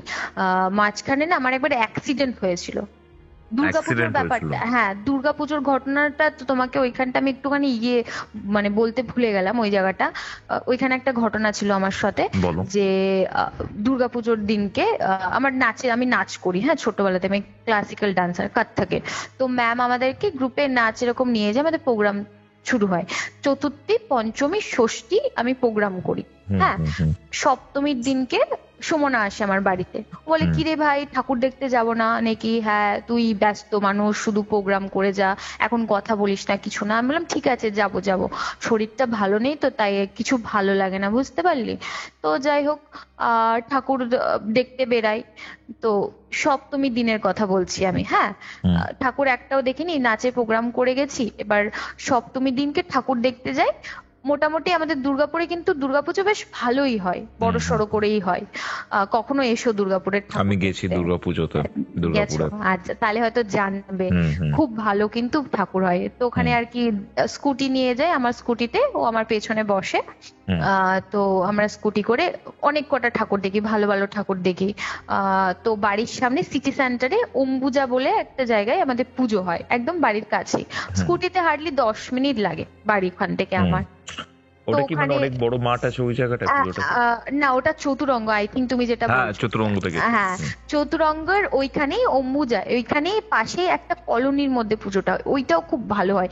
সেইবারে পুজোটা মনে হয় তোমার দিয়ে করেছিল, একটা থিম করেছিল, থিমটা আমার ঠিক মনে পড়ছে না। যাই হোক, তো এখানে এবার মানে ফরচুনেটলি না ওর কাকার সাথে দেখা হয়ে যায়, মানে সুমনার কাকার কথা বলছি আমি। সুমনার কাকার সঙ্গে আমার দেখা হয়ে যায় আমাদের ওই ঠাকুর দেখতে গিয়ে, ভিরিঙ্গি মানে বেনাচিটি ওইদিকে। তোর কাকার ওনার মেয়েকে নিয়ে ঠাকুর দেখতে এসছে বাইকে করে। তো আমরা আর কি প্ল্যান করি যে ওই কাকা যখন এসছে একজন সিনিয়র থাকবে, যেহেতু দুটো মেয়ে, পুজোর টাইম অবশ্য অসুবিধাও নেই, তো ভাবি যে আমরা একসঙ্গে চলো ঠাকুর দেখা যাক। তো আমরা একসঙ্গে ঠাকুর দেখি সবাই। ও আমার পেছনে স্কুটিতে ছিল অ্যাজ ইউজুয়াল। আমি একটা ড্রেস পরেছিলাম কালো আর পিঙ্ক কালারের ওয়ান পিস বডিকন ড্রেস পরেছিলাম, হাঁটুর ও পরেছিল ড্রেসটা। ও একটা জামা পরেছিল, ও মনে হয় জিন্স টপ পরেছিল, যাই হোক মনে আছে। তো তারপরে আমরা ওখান থেকে ঠাকুর দেখি, আমরা অম্বুজার ঠাকুরটা দেখি। তো ওখানে দেখে মা আমাকে ফোন করে বলে, আমার ডাক নাম হচ্ছে মামুন, বুঝলে তো? মামুন, কালকে অষ্টমী, বাড়ির সামনে মিষ্টির দোকান আছে ঠিকই, কিন্তু ওই অষ্টমী দিনকে না প্রচন্ড ভিড় হয়, মিষ্টি মিষ্টি পাওয়া যায় না। তো আমাকে বললো তুই এক কাজ কর, মিষ্টি এনে রাখ, তাহলে কালকে আমার পুজোটা দিতে সুবিধা হবে। ঠিক 15 মিনিট আগে অব্দি আমার কথা হলো মায়ের সঙ্গে। মাকে বলি আমি একদম কাছে আছি, তুমি চিন্তা করো না। তখন বাজে প্রায় 9:45-র কাছাকাছি রাতে। হ্যাঁ, রাতের কথা বলছি। দুর্গাপুজোর রাত 9:30 কিছুই না। হ্যাঁ, তো আমার একটা ফ্রেন্ডের সঙ্গে দেখা হয়, আমরা কথা বলি, গল্প করি দাঁড়িয়ে, ঠাকুরটা দেখে বেরিয়ে গেছি। তো তারপর আমি স্কুটি নিয়ে আর কি যাই। তো ওইখানে একটা আমাদের দুর্গাপুরে ওই তুমি তো গেছো, রোটারি হয় গোল গোল, দেখবে একটু এগিয়ে এগিয়ে গোল গোল গোল গোল জায়গা রয়েছে, এটা ঘুরে ঘুরে যেতে হয়, আমাদের সল্টলেকের মতো অনেক। হ্যাঁ হ্যাঁ আইল্যান্ড। হ্যাঁ হ্যাঁ হ্যাঁ। তো ওই অম্বুজার ওখান থেকে আর কি আমি বেরিয়ে সিটি সেন্টার যাব, ওই গোলাইটা আমাদের পড়ে। তো পেছন থেকে কয়েকটা ছেলে টিস করছিল বারবার। তা আমি সুমনাকে বলছি তুই কোনো রেসপন্স করিস না, চুপচাপ চল। তা আমি আর কি গোটা ঠাকুর আমি ভালো করে স্কুটি চালিয়ে ভালো করে ঠাকুর সব দেখেছি। কিন্তু আমি তোমাকে বলি, ওই সময় আমি জানি না কি হয়েছিল আমার মধ্যে, হট করে আমি স্কুটিটা চালাচ্ছি, সামনে দূরে এক টোটো ছিল, আমি তখনও দেখিনি, টোটোটা আমি পরে দেখেছি। দেখছি আমার সামনে থেকে না একটা সাটাংসে কালো একটা শ্যাডো চলে গেল, হট করে একটা কালো শ্যাডো চলে গেল। আর এখনো মনে পড়ছে, কালো শ্যাডো চলে গেল। আর আমি না মানে থতমত খেয়ে ব্রেক মেরে দিয়েছি। হ্যাঁ, হাত কেঁপে গেছে। আর স্কুটিটা আমার টোটোর সঙ্গে, হ্যাঁ, হাইওয়ে একদম দুর্গাপুজোর টাইম, রাতের বেলা, ভাবো কত গাড়ি, 4 চাকা। হ্যাঁ, টোটোর সাথে ধাক্কাটা আমি মেরেছি, আমি ব্যালেন্স করতে পারিনি, আমি ধাক্কাটা আমি মেরেছি। শ্যাডোটা দেখেছি, আমি হতমত খেয়ে গেছি। শ্যাডোটা আমি তোমাকে বলি, ওটা ঠিক না একটা মানে শ্যাডোটা কিরকম বলতো, মুখমন্ড টাইপের, আর কোনো মানুষের মুখের মতন টাইপের আমার মনে হলো। আমার এখনো চোখে ভাসে দিনগুলো, আমি প্রত্যেকটা সময় আমার একদম, আমি ছোটবেলা থেকে অত কথা মনে নেই যে আমি ওই টাইমটা, আমি যেগুলো আমার মনে আছে প্রত্যেকটা সিন, প্রত্যেকটা টাইম, ডেট সব আমার মনে আছে। একটা মানুষের মুখের মতন পুরো একদম মানে আবছা আবছা একটা কালো একটা ছায়া আমার মুখের সামনে দিয়ে পেরিয়ে গেল। আমি ব্রেকটা মারলাম কোন রকমে, ফুকলাম টোটোর মধ্যে, আর আমি পড়ে গেলাম নিচে। আচ্ছা, বাস নিচে পড়ে গেলাম।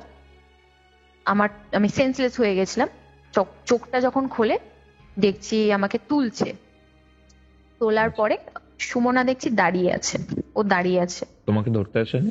না, ও ধরতেও আসেনি, ও দূরে দাঁড়িয়েছিল। তাও আশেপাশের লোকরা সব আমাকে ধরলো, স্কুটিটাকে স্ট্যান্ড করলো সবার আগে, নিয়ে আমাকে একটা জায়গায় বসালো, জল দিল।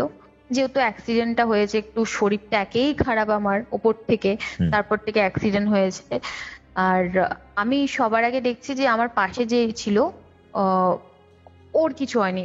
তার আগে তোমাকে ওই কথাটা বলে দিই, ওর কাকা ছিল কিন্তু আমাদের সঙ্গে। হ্যাঁ, ওর কাকা না, ওর কাকা ওর মেয়েকে নিয়ে বাইকে ছিল।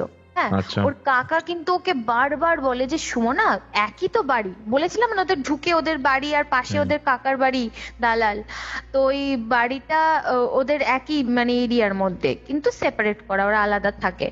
তো ওর মেয়েকে নিয়ে এসেছিল ঠাকুর, আমরা দেখেছিলাম। তো কাকু বলে যে সুমনা তুই বাড়ি চলে চল আমাদের সঙ্গে, আমরাও তো বাড়ি যাচ্ছি, তাহলে প্রিয়াঙ্কাকে তোকে ছাড়তে হবে না। আমি ওকে বলেছিলাম যে আমি তোকে ছাড়তে যেতে পারবো না, এখান থেকে কোনো একটা ইয়ে করে দেবো, অটো বা টোটো করে দেবো। কাকার সাথে গেল তখন? হ্যাঁ, না, ও কিছুতেই কাকার সাথে গেল না, বলছে না আমি প্রিয়াঙ্কার সাথেই যাব, আমি তোমাদের সাথে যাব না। ও কিছুতেই গেল না। এবার আমি ভেবেছি ও যেহেতু আমার সাথে এসেছে, ও হয়তো খারাপ ভাববে, ওর কাকার সাথে চলে গেলে হয়তো খারাপ তারপর ভাববে। অ্যাক্সিডেন্ট হয়েছে। হ্যাঁ, তারপরে হলো অ্যাক্সিডেন্টটা, ওর কাকা বেরিয়ে গেছিল, তারপরে অ্যাক্সিডেন্টটা।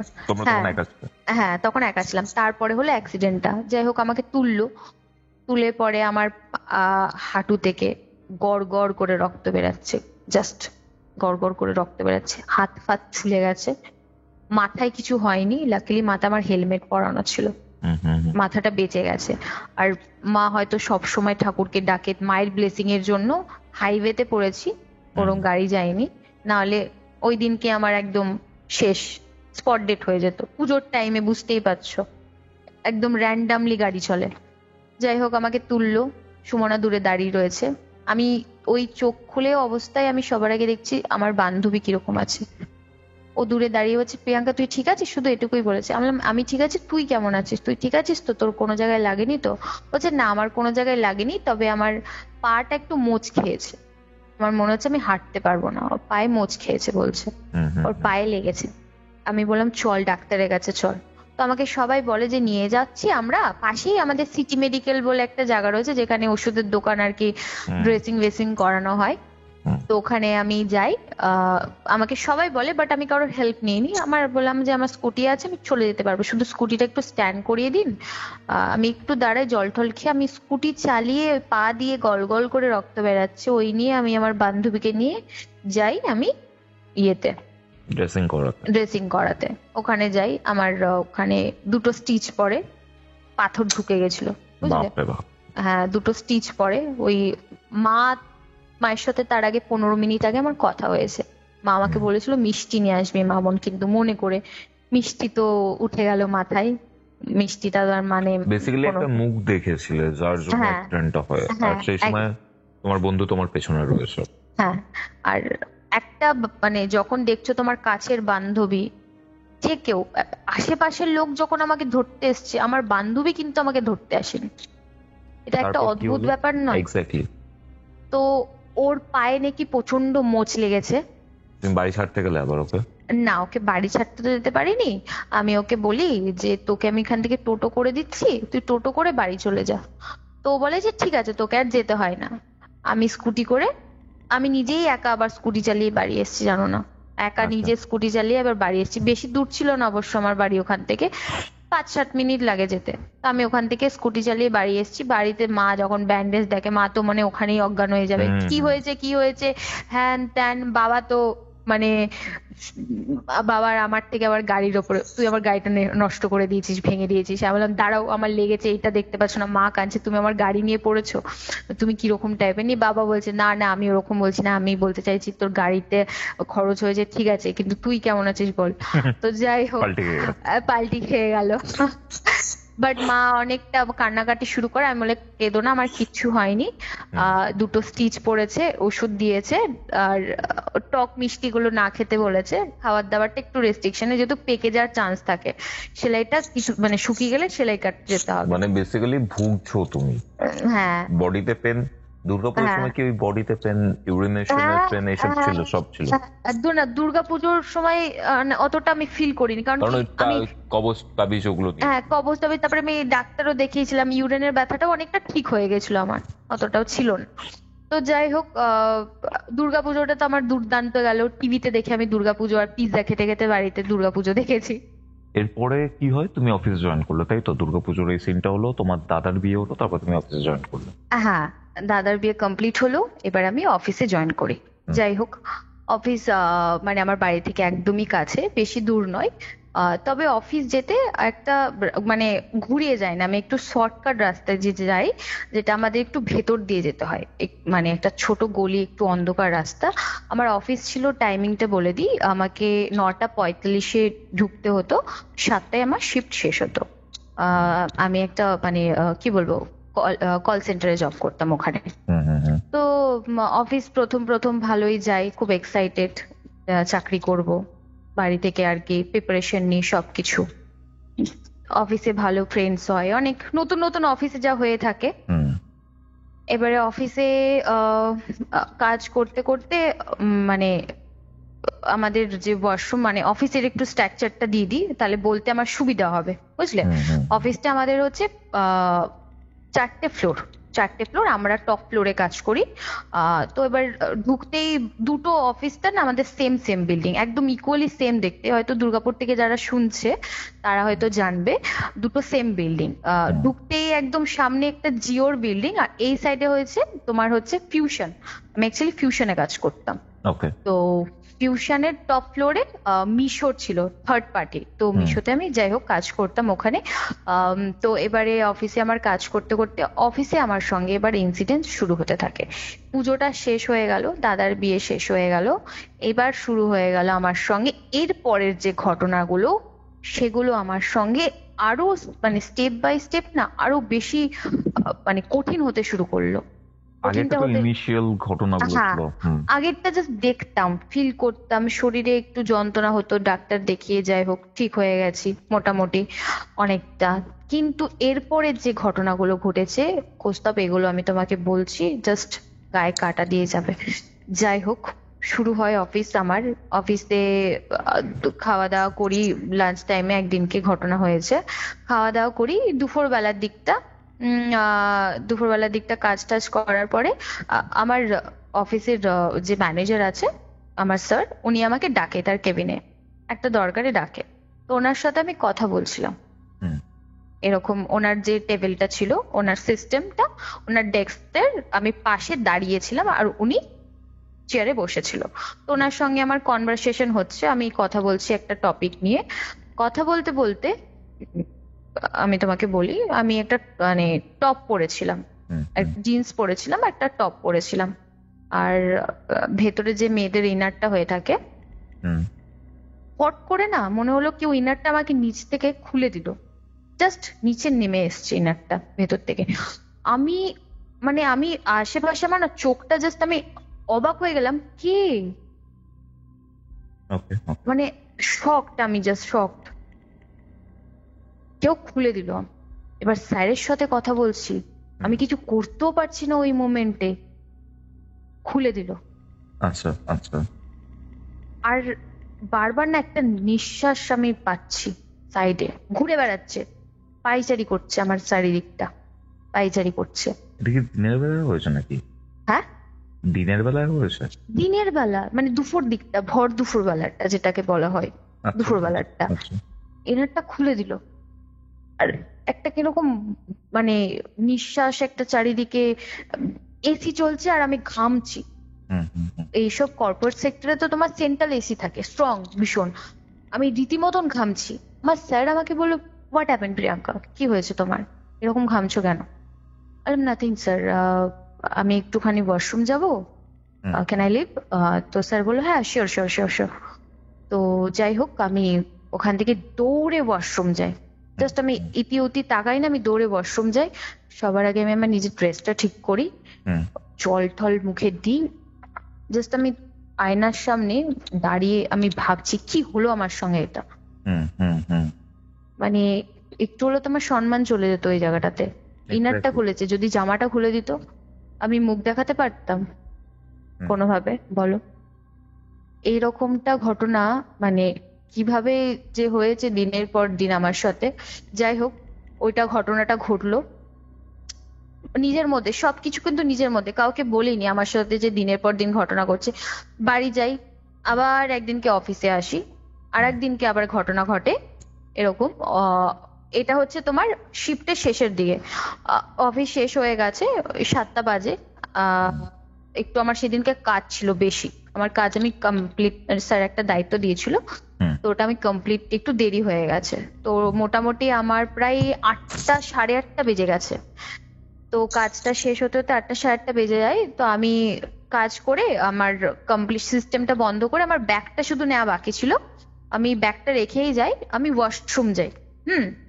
ওয়াশরুম যাই, মোটামুটি ফ্লোর পুরো ফাঁকা, কেউ নেই, স্যারও চলে গেছে, হয়তো গুনাগুনতি 2-1 জন রয়েছে যে দূরে ঠুরে দেখছি, রয়েছে, কাজ করছে। আর যে হাউসকিপার গুলো হয় না, ওরাও তোমার হচ্ছে সকালবেলা ক্লিন করে চলে যায়। ওরা সারাদিন, ওদের আমি টিকি পাত্তা দেখি না, ওরা কেউ থাকে না। আর আমাদের ফ্লোরের ওখানটায় একমাত্র আমাদেরই রুমটা, আমাদের মডিউলটাই ছিল, আশেপাশে সব নিচে ছিল আর অন্য দিকে ছিল। ওখানে ওই বাথরুমটা না অন্য কেউ ইউজ করতো না, একমাত্র আমাদের ফ্লোরের লোকেরাই ওই বাথরুমটা ইউজ করতো, আর কেউ ইউজ করতো না। তো আমি ওয়াশরুমে যাই, চোখে মুখে জল দিই, বাথরুমে যাই আর কি। বাথরুম করার পরে, বাথরুমটা কিরকম বলতো, একটা দরজা, তারপরে দুটো আয়না, হুম, দুটো ভ্যাসিন রাখা রয়েছে, তার ভেতরে একটা বাথরুম, যেটা দু সাইডে দুটো কোমোড রাখা রয়েছে। ওকে। ওখানে দরজাটাকে লক করে দিয়ে দিয়েছে। মানে বুঝলাম না। বাথরুম করার পর আমি খুলবো, হুম, বাইরেরটা নয় কিন্তু ভেতরের দরজাটা হুম, বলছি, হুম, হুম। খুলতে আর পাচ্ছি না। কে লক যেন হয়ে লক গেছে। করে, হ্যাঁ লক হয়ে গেছে। খুলেই যাচ্ছি খুলেই যাচ্ছি, মানে এরকম টান দিচ্ছি, খুলছে না। আর আমি এতটাই বোকা, আমি ফোন রেখে দিয়ে, আমি বললাম না ব্যাগ ট্যাগ রেখে দিয়ে চলে এসেছি, আমি ফোনও নিয়ে আসিনি। হুম, চিৎকার করছি, ডাকছি, কেউ আছে কেউ আছে, দরজাটা খোলো খোলো। এবার ভেতরে না সাংঘাতিক সিচুয়েশন। সাংঘাতিক, মানে সাংঘাতিক সিচুয়েশন, দরজা লাগিয়ে দিয়েছে। হুম, আমার তো মানে চিৎকার করে করে আমার গলার আওয়াজ আর বেরাচ্ছে না, ডেকেই যাচ্ছি ডেকেই যাচ্ছি। তারপরে আমি মানে ভয়, শিব ঠাকুরকে খুব মানি, ঠাকুরের নাম নিচ্ছি, ঠাকুর প্লিজ দরজাটা খুলে দাও, নাহলে আমাকে সারা রাত থাকতে হবে। আর ওই যে বললাম হাউসকিপাররা তো সকালে কাজ করে চলে যায়, ওরা সারাদিন আসে না, পরের দিনকে সকালবেলাতে। ঠাকুরের নাম করতে করতে করতে করতে, ঠাকুরেরই হয়তো কেউ লীলা ওরকম, একজন আসে। সে নিচের ফ্লোরে কাজ করতো, জানি না উপরে কি করে এসছে, আমি তাকে চিনি, অন্য উনি বিএসএনএল এর কাজ করতো, একজন আন্টি ছিল। উনি আর কি বলে, কি হয়েছে তুমি দরজা এরকম ভাবে নক করছো কেন? দরজাটা আন্টিকে লাগিয়ে দিয়ে গেছিল। তোমার দরজা তো লাগানো ছিল না, আমি তো এখান থেকে খুললাম, তোমার দরজা খুলে গেল। মানে বলছে তোমার তো দরজা বাইরে থেকে লক ছিল না, বাট আমি দরজা খুলতে পারছিলাম না, I don't know for what reason, কেন আমি খুলতে পারছিলাম না, আমার হাতে জোর ছিল না, বাইরে থেকে ছিটকানি দেওয়া ছিল না, বাট দরজা আমার কিছুতে খুলছে না। যাই হোক, আমি ওনার সাথে আর বেশি কথা বলি না, আমি জাস্ট থ্যাংক ইউ জানি, আমি দৌড়ে কেবিন থেকে আমার নিয়ে আমি বাড়ি চলে আসি। আমি পুরো সিচুয়েশন গুলো আমি ভাবি যে কি হচ্ছে আমার সাথে। হয়ে গেল একটা ঘটনা, এরপরে আবার ঘটনা শুরু। একদিনকে অফিস থেকে বাড়ি এসেছি, প্রচন্ড টায়ার্ড, শরীর আবার শুকিয়ে যাচ্ছে কৌস্তব, আবার রোগা হয়ে গেছি, মানে গন্ধ ফন্ধ তো পেতাম না। ও ছেড়ে দাও, খাওয়া দাওয়া তো আমার বন্ধই ছিল পুরো, ওটা খাওয়া দাওয়া বন্ধ হয়ে গেছে। বাট ওই খাবারগুলো যেগুলো পছন্দ করতাম না, মাটন, ওগুলো খেতে শুরু করে দিই, মাছ টাছ, হ্যাঁ।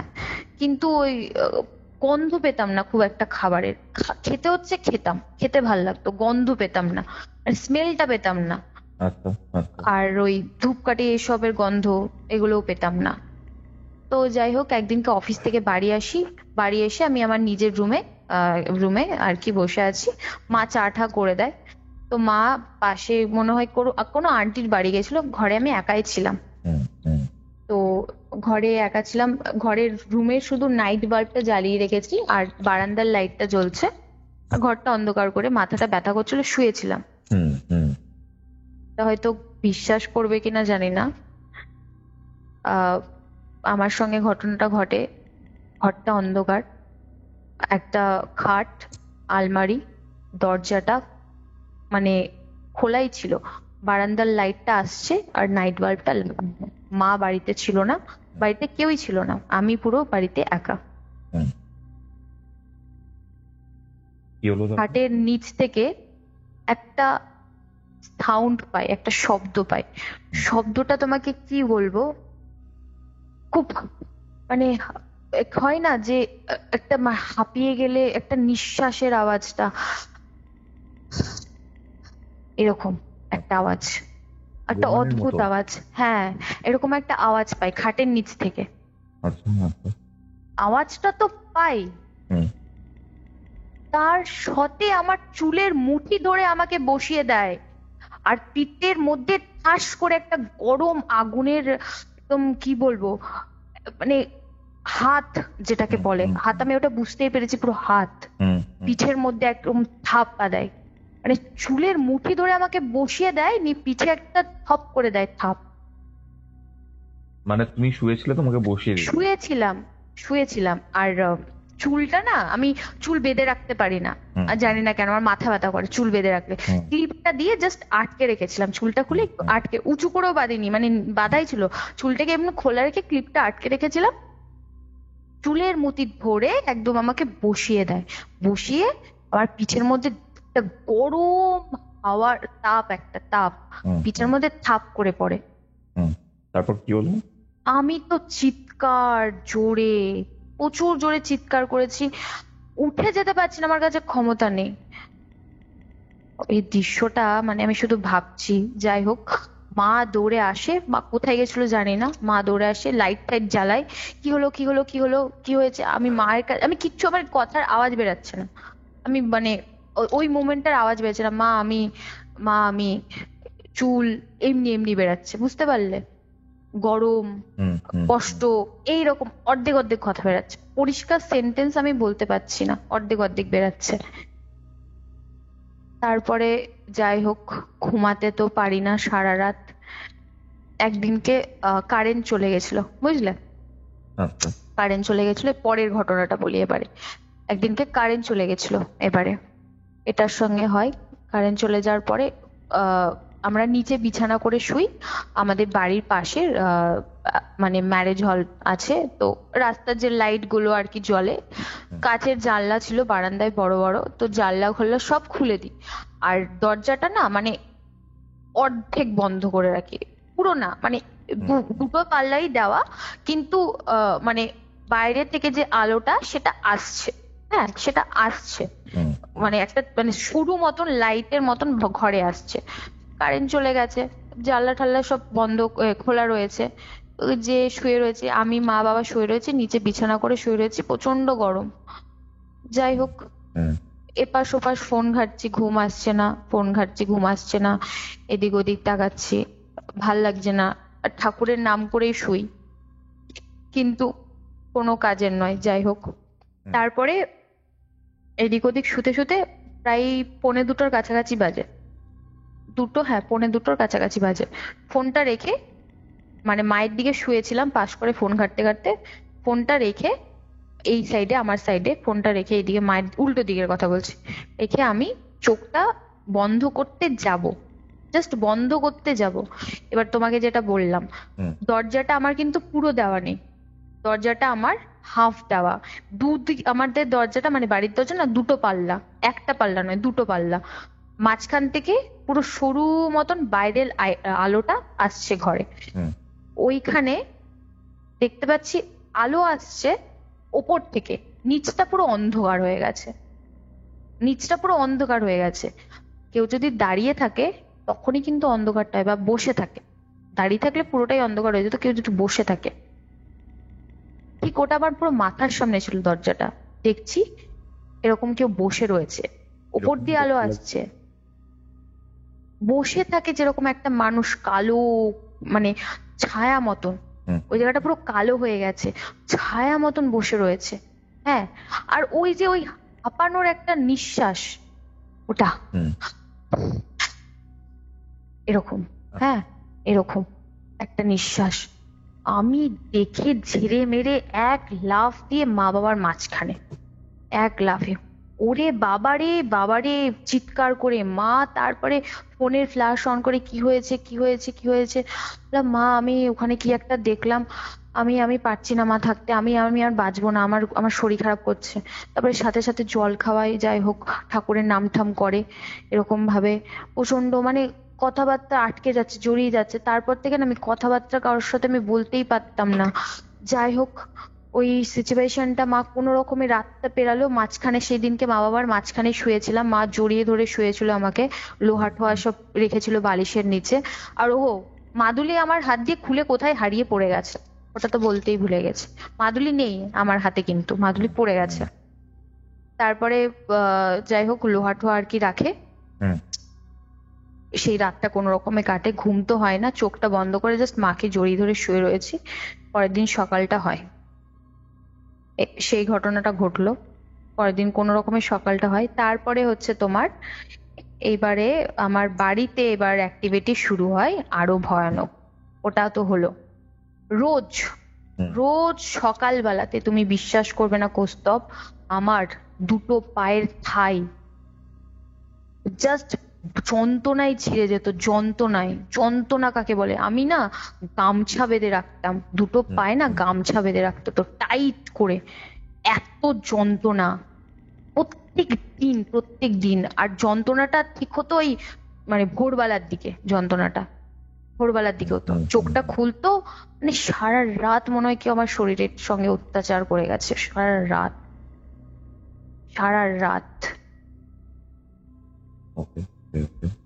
দুটো পা একদম যন্ত্রণায় ছিঁড়ে যেত, আর শরীরের মানে চারিদিকে দাগ তো দিয়ে পরের দিন তো মিটে যাবে, দাগটা তো একটা টাইমে তো চলে যাওয়ার কথা, দাগ কিন্তু আমার যেত না, দাগ আমার যেরকম সেরকমই দাগ, আরো জায়গার দাগ, আরো জায়গার দাগ, নখ কিন্তু আমার হাতে নেই, তারপরেও আমার সারা শরীরে দাগ।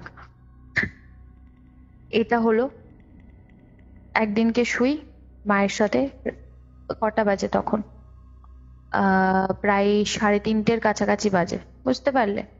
অ্যাজ ইউজুয়াল ফোন ঘাটি, ঘুম তো জানলা দিয়ে পালিয়ে গেছে, বাথরুম যাই, বাথরুম থেকে এসে ফোনটা রাখি, ফোনটা রাখার পরে শুই। লাইটটা, নাইট বাল্বটা মা জ্বালিয়ে রাখতো আমার জন্য। ওই দিনকে বাবা ছিল না, আর দাদা ছিল পাশের রুমে, আমি আর মা শুয়েছিলাম। হট করে দেখছি, আমি সত্যি কথা বলতে একটু খোলামেলা শুতেই পছন্দ করি, হ্যাঁ, গরমকাল খোলামেলা শুতেই পছন্দ করি, মা ছিল যাই হোক, তো আমি ম্যাক্সি পরে শুয়েছিলাম। তো হট করে দেখছি আমার ম্যাক্সিটা না আমার তুলে আমার বুকের অব্দি চলে এসছে, বুক অব্দি চলে এসছে, মানে ম্যাক্সিটা পুরো বুক অব্দি চলে। আমি কিন্তু খোলামেলা শুতে পছন্দ করি, মানে আমি ভেতরে কিন্তু কিছু পরে নেই, ওপেনলি বলছি তোমাকে, হ্যাঁ, বুক অব্দি আমার চলে এসছে পুরো ম্যাক্সিটা, একদম পুরো বুক অব্দি। তারপরে আমি সাইড করে শুয়েছিলাম, আমি মানে নর্মাল শুয়ে পড়লাম। হাওয়ার জন্য তো হতে পারে, হাওয়া, একটা ফ্যানের হাওয়াতে কি ম্যাক্সি পুরো বুক অব্দি উপরে চলে আসবে? তুমি আমাকে বলো, এটা সম্ভব? পুরো সম্ভব এটা? পুরো বুকের অব্দি ম্যাক্সিটা আমার উঠে এসছে।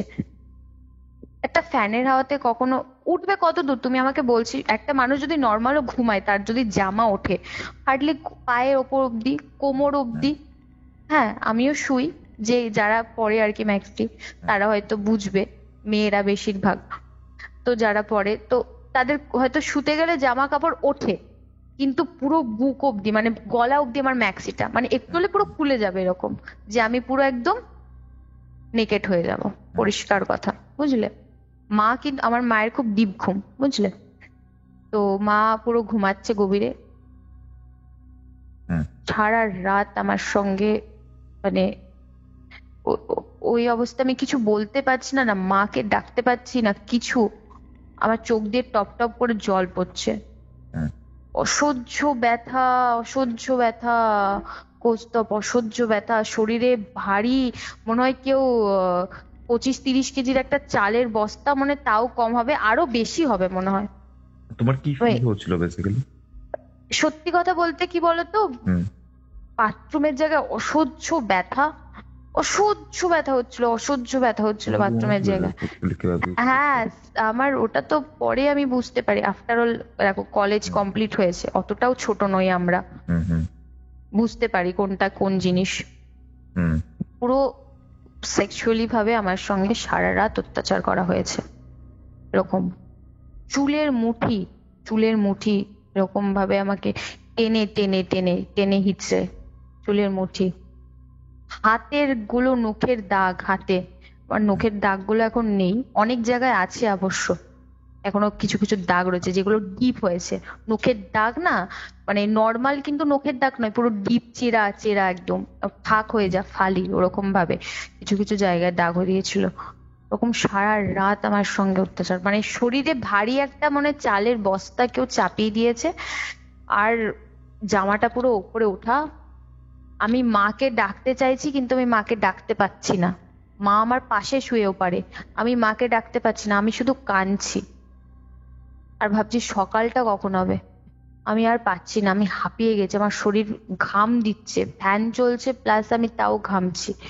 আমি ওই করতে করতে আমি শুয়ে ঘুমিয়ে গেছিলাম সেদিনকে, চোখটা লেগে গেছিল। কতক্ষণ আর পারবো, হচ্ছে না, সম্ভব নয়, শরীর ছেড়ে দিয়েছে। তারপরে আমি শুয়ে পড়েছিলাম। সকালে উঠলো, দেখলাম যখন মা জামাটাকে নিচে নামাচ্ছে তখন আমার চোখটা খুললো, ফট করে টেনে মেরে উঠলাম। তখন না শরীরে কেউ টাচ করলেও মনে হতো আমার ঘৃণা লাগতো। জাস্ট আমার মাও টাচ করলে, মানে মা টাচ করছে সেটাতে বাবা আমার ঘৃণা। মাকে বলছে তুমি কি করছো, এটা আমার জামা তুলছো কেন? তো তোর জামাটা তোলা ছিল, আমি জামাটা নিচে করলাম, তুই এরকম জামা তুলে শুয়েছিস কেন, তুই তো এইভাবে শুস না। বললাম আমার ভাল লাগছে না, তুমি চলে যাও এখান থেকে, আমাকে শুতে দাও। যাই হোক, ওই দিনটা গেল, শরীর তো পুরো শেষ। কেউ যদি ডাকতো সাইড থেকে দেখেছে প্রিয়াঙ্কা প্রিয়াঙ্কা, আমি শুনতে পাচ্ছি আমাকে ডাকছে কিন্তু আমি সাড়া দিতে পারছি না, ওই ক্ষমতা ছিল না। এটা একটা হলো। আর একদিনকে দুপুর বেলাতে এরকম খাওয়া দাওয়া হয়েছে, ওই দিনকে আমার ছুটি ছিল, বেসিক্যালি ছুটি ছিল। আমি এই ছুটির দিনকে বাড়িতেই থাকতাম, বাইরে আর বেরাতাম না, শরীর চলতো না। ও কাজ অফিস, ছুটির পর ছুটি কাটাতে কাটাতে শরীর আর চলছে না, অফিস যেতে পারছি না। অফিস যেতেও ভয় লাগছে, যদি অফিসে কিছু হয়ে যায় আবার ভয় লাগতো। তো যাই হোক, বাড়িতে দুপুরবেলায় খাওয়া দাওয়া হয়েছে, বাবা একটা রুমে শুয়ে রয়েছে, আমি, দাদা ছিল না, দাদা ডিউটিতে গেছিল, আমি দাদার রুমটায় শুয়ে রয়েছি। আর মা মনে হয় বাইরে ছিল, হ্যাঁ মা বাইরে কোনো কাজ করছিল, ঝাড় দিচ্ছিল বা বাইরে কোনো কাজ করছিল, কোনো একটা কাজ ছিল, প্রেজেন্ট ছিল না ঘরে। আর দুপুরবেলায় না আমি মানে খাওয়া দাওয়ার পরে না আমার এত ঘুম তো হচ্ছে না, আমার সেদিনকে ঘুমটা না খুব ডিপ, একদম ঘুমের মধ্যে। কি বলে ওটাকে, বোবাই ধরা নাকি জাস্ট বলে, যাই হোক, হ্যাঁ স্লিপ প্যারালাইজ। তো ওরকম শুয়ে রয়েছি, চাদর দিয়ে শুয়ে রয়েছি, আমার মুখে ঢাকা দেওয়ার স্বভাব আছে একটুখানি, ওই চাদর বলতে গোটা গায়ে না, জাস্ট মুখটাতে ঢাকা দিয়ে শুয়েছি। কেউ মনে হয় আমার শরীরের ওপরে চেপে আছে ভারী মতন। আমি চিৎকার করে ডাকছি, মুখটা চাপা দিয়ে এরকম রেখে দিয়েছে, আর আমি চিৎকার করে ডাকছি, কেউ আমার আওয়াজ শুনতে পাচ্ছে না, কেউ আমার আওয়াজ শুনতেই পাচ্ছে না। আমার শরীর পুরো ভারী হয়ে গেছে, আর আমি কন্টিনিউ ডাকছি। আর ওই সিচুয়েশনটাতেই কৌস্তব, ওই সিচুয়েশনটাতেই মানে আমি শুয়ে রয়েছি, আমি যদি ড্রিম দেখি আমি ওই সেম সিচুয়েশনটাতেই কি ড্রিমটা দেখছি, এটা আমি জানিও না ওটা আমি ড্রিম দেখেছি না কি হয়েছে আমার সাথে, ওটা আমার কাছে এখনো ক্লিয়ার নয়। মুখটা চাপা দিয়ে রেখেছে, আমার শরীরের ওপরে ভারী কিছু, ওই একই আমার চুল, আমার চুলটা মানে প্রচন্ড পছন্দ ছিল, যে ছিল আর কি, চুলটা তার মানে খুব পছন্দ ছিল, চুল মানে টেনে হিচড়ে চুলটা নিয়ে এরকম ভাবে, তারপরে শরীরের ওপরে ভারী জিনিস এরকম চাপিয়ে আমার, আমি মনে হচ্ছে মরে যাবো এবারে, মরে যাবো, আর আর আর বাঁচবো না। ওই দিনকে আমার লাস্ট, আমার শরীর পুরো ছেড়ে দিয়েছে, আমি ডাকছি শুনতে পাচ্ছি না।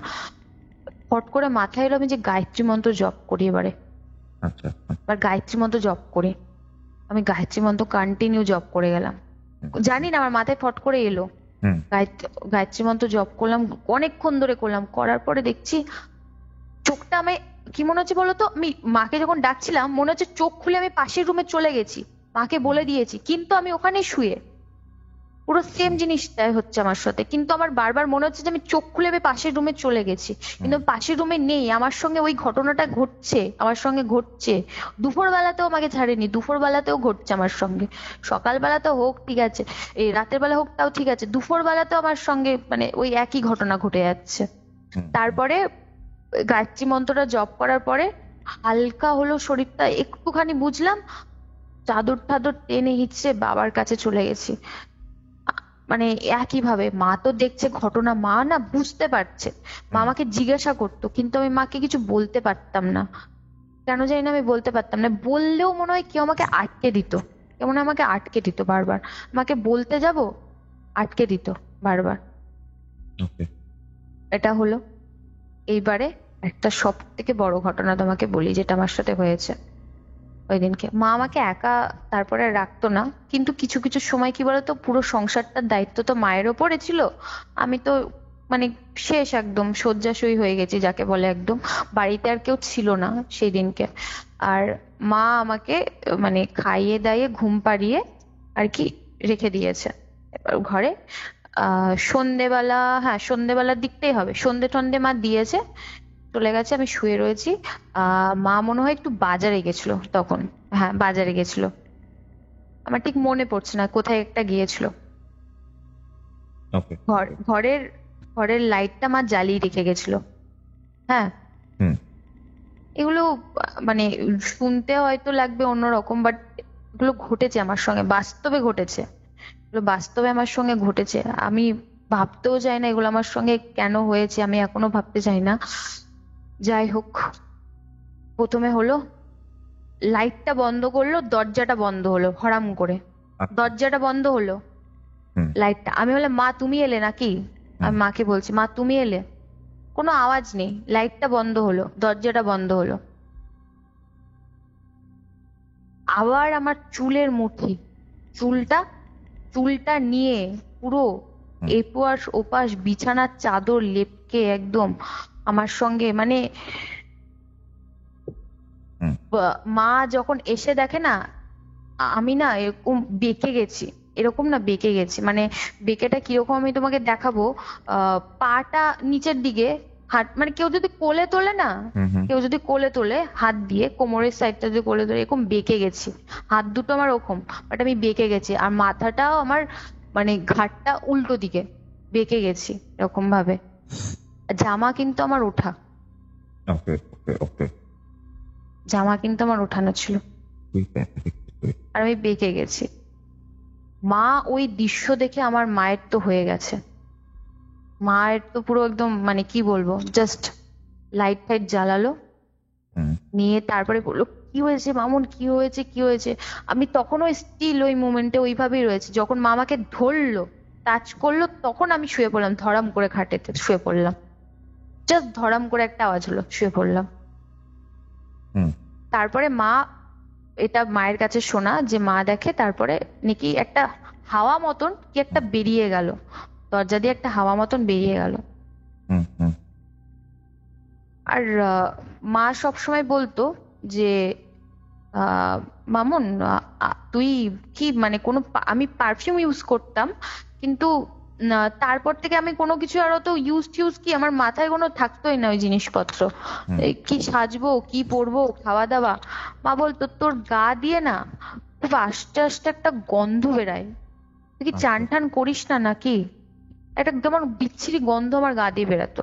হুম, হুম। আমার গা দিয়ে বেসিক্যালি গন্ধ কখনো বেরায় না, আমি আমি যদি মানে আমার ওই রকম বিচ্ছিরি ঘামের গন্ধ আমার শরীরে সত্যি কথা বলতে নেই কোনোদিনও। পারফিউম ইউজ করি ঠিকই, খুব রাফ ইউজ করি না, আমার গা দিয়ে ন্যাচারালি একটা গন্ধ নর্মাল মানুষের যেটা হয়ে থাকে, কিন্তু ওরকম ভ্যাটকা মার্কার গন্ধ আমার গা দিয়ে কখনো বের না। আমি কখনো নিজের গায়ে গন্ধটা কেউ বুঝতে পারবে না, মা ফিল করতে, এটা মা আমাকে বলেছিল যে তোর গা দিয়ে না খুব বাজে গন্ধ বেরায়, তুই ভালো করে চান করবি সাবান দিয়ে। আমি জানতাম না বাথরুমে গিয়ে আমি চান করতাম না কি করতাম, করতাম মেবি হয়তো, কিন্তু গা দিয়ে আমার গন্ধটা থাকতো।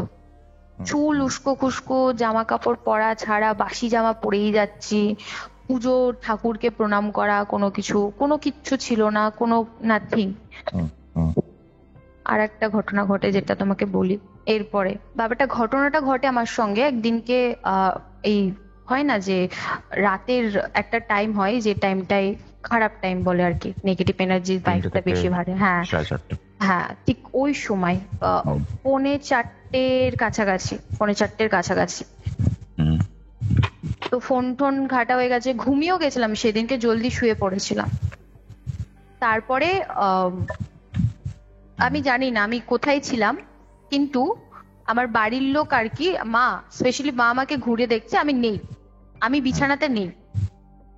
আমার বাড়ির বলেছিলাম না ওই ঢুকতে বারান্দার সোজাসুজি ঢুকতে উঠোন রয়েছে, উঠোনের পাশে একটা কুয়ো রয়েছে, কুয়োর পাশে তুলসী মঞ্চ, একদিকে একটা মানে ঘর রয়েছে যেটা স্টোর রুম হিসেবে আমরা ইউজ করা হয়। ওটা ছিল পুরোনো বাথরুম ছিল, ওটা আমরা স্টোর রুম হিসেবে ইউজ করি, আর সাইডে বাথরুম রয়েছে। যাই হোক, তো ওই মানে ওইখানে যে কুয়োটা রয়েছে, কুয়োটা আমরা ব্যবহার করি না, কুয়োটা আমরা নেট দিয়ে দিয়েছি, কুয়োটা ইউজ করা হয় না, কুয়োটা জলটা খুব একটা ভালো না, জলটা পচে গেছে, জলটা ওর মধ্যে অনেক নোংরা, বিড়াল টিড়াল মরে পড়েছিল, জলটা আমরা ইউজ করি না। তো ওই রকম টাইম বাজে 3:45 কাছাকাছি, ওখানে আমি কুয়োর সামনে দাঁড়িয়ে আছি। হ্যাঁ, আমাদের কুয়োটা কি বলতো উঁচু ছিল না, কুয়োটা আমার হচ্ছে কোমরের নিচেই ছিল হিসাব মতন। কুয়োটা মানে আমার থেকে সাইজে ছোট ছিল, মানে লেনটা ছোট ছিল হাইটে। আমি ওখানে দাঁড়িয়ে রয়েছি আর নিচের দিকে তাকিয়ে স্থির ভাবে তাকিয়ে দাঁড়িয়ে রয়েছি। ওই টাইমটাতে স্থির ভাবে তাকিয়ে রয়েছে, এদিক ওদিক কোনো কিছু না, মানে একদম চুপচাপ কন্টিনিউ তাকিয়ে রয়েছি। এবার এটা আমাকে মা বলে পরে, আমার তখন হুঁশ ছিল না। তাকিয়ে রয়েছি, মা আসে, লাইট টাইট জ্বালাই আর কি, বাইরে উঠোনের লাইট জ্বালাই। মা ডাকছে, কন্টিনিউ ডাকছে, কিন্তু আমার কোনো সারা শব্দ কিচ্ছু পাচ্ছে না। মা আমাকে ডাকছে কিন্তু সারা শব্দ কিচ্ছু পাচ্ছে না। তারপরে ফট করে মা আমার কাঁধে হাত দিয়ে বলে, কি রে মামুন, কি হয়েছে? এরকম করে যখন বলে তখন আমি থতমতে খেয়ে যাই। আমি তখন বলি, মা আমাকে এরকম, আমি পরিষ্কার সেন্টেন্স বলতে পারতাম না। মা আমাকে ডাকলো, এখানে ডাকলো, এরকম করে বলছি, ডাকলো, আমার চুল টানলো, কি কানে বললো, আসতে বললো এখানে, এরকম ভাবে। মানে বোঝাতে গেল যে আমাকে কেউ এসে আমার চুল টেনে কানের সামনে চুলটাকে এরকম করে রেখে কানে আস্তে আস্তে করে বললো ওখানে আসার জন্য। আমার মনে হয় এটার মানে এটাই দাঁড়ায়, বুঝতে পারলে? মানে আর্ধেক যেহেতু আমি বলছি ব্যাপারটা, ওখানে আমি গেলাম, ওইখানে মা দেখলো, দেখে যাই হোক আমি বলার পরে মা আমাকে, ওই হাঁটার তো ক্ষমতা নেই, কোন রকম করে বাবার মা মিলে আমাকে কোলে করে ঘরে নিয়ে গেল, চোখে মুখে জল দিল। সেন্সে ছিলাম না, ঘুমিয়ে গেছিলাম। তারপরে মা তারপরে জড়িয়ে আমাকে মানে ঘুমাইনি সারা রাত, জড়িয়ে ধরেছিল যাতে আমি আর না চলে যাই।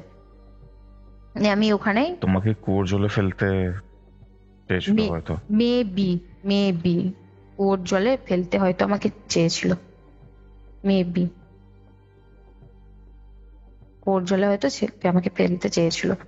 তারপরে একটা সময় আমি ভাবি, কৌস্তব যে যন্ত্রণাটা আমি সহ্য করছি শরীরে, বাথরুমের জায়গা ব্যথা, থায়ে রেগুলার ব্যথা, পা গুলো গামছা দিয়ে বাঁধতাম প্রত্যেকদিন সকালবেলা উঠে। কেন? পারতাম না, পায়ে আমার এত অসহ্য ব্যথা, থায়ে প্রচন্ড হাত পা যন্ত্রণা, মানে বিষ যন্ত্রণা, স্পেশালি পায়ের থাই দুটো যন্ত্রণা করতো, আমি জানি না কেন, প্রচন্ড যন্ত্রণা করতো, প্রচন্ড ব্যথা করতো।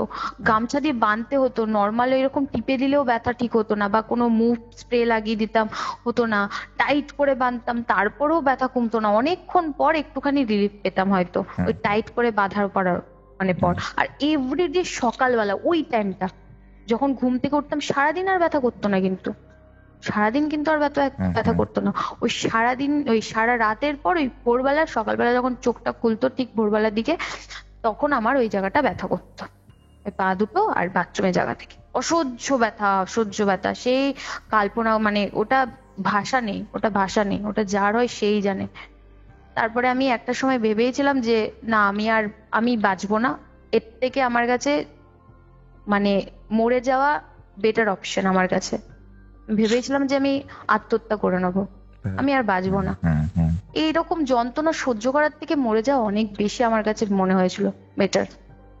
কোনো না কোনো জায়গায়, যাই হোক, আমি এখনো পর্যন্ত শিব বাবাকে মন থেকে ডাকি, হয়তো কোনো না কোনো জায়গায় আমাকে সে বাঁচিয়েছে, আমার মনে জাগিয়েছে। আর আমি তো ব্রাহ্মণ, তো বাড়িতে একটা সবসময় পুজো আচ্ছা হতেই থাকতো, কিন্তু যাই হোক মায়ের ব্লেসিং সবকিছু নিয়ে আমাকে এরকম, এর পরের ঘটনার তোমাকে বলি, যেখানে আমার এটার সব সূচনা হওয়ার পরে এটা একটা তো শেষ দরকার না, তো যখন ভাবি আমি আত্মহত্যা করব তখন আমার মাথায় আমার মায়ের মুখটা মনে পড়ে সবার আগে। তারপরে মনে করি যে না, এবার আমি এটা শেষ দেখব। তো আমাকে অফিস থেকে ডাকে, অফিস তো যাওয়া হয়নি, অফিস থেকে আমাকে ডাকে, অফিসে আমি যাই। অফিসে গিয়ে কাজ টাজ করার পরে আমি ক্যান্টিনে বসে রয়েছি, কাজের দিকে অত মন নেই, ক্যান্টিনে বসে রয়েছি গালে হাত দিয়ে। আমার একটা ফ্রেন্ড আসে, ফ্রেন্ড জিজ্ঞেস করে, কি রে প্রিয়াঙ্কা, তুই এতদিন অফিস কেন আসিসনি, কি হয়েছে, এত অ্যাবসেন্ট, স্যালারি তো পাবি না, হাফেরও হাফ কম স্যালারি পাবি, কি হয়েছে বল। ওকে না আমি জানি না, ভগবানের মতন আমি আমি গড় গড় করে সবটা ওকে বলে দিলাম, এই যেটা এই হয়েছে। হয়েছে, হ্যাঁ হ্যাঁ ওকে সব বলে দিয়েছি প্রথম থেকে। জানিস ভাই, এই এই হয়েছে, এই এই হয়েছে, এই এই হয়েছে।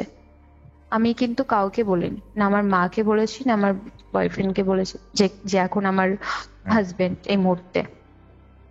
তো যাই হোক, ওকে আমি সবটা বলি, ও শোনা মাত্রই বলে, তুই ওঠ, তুই এক্ষুনি ওঠ এখান থেকে।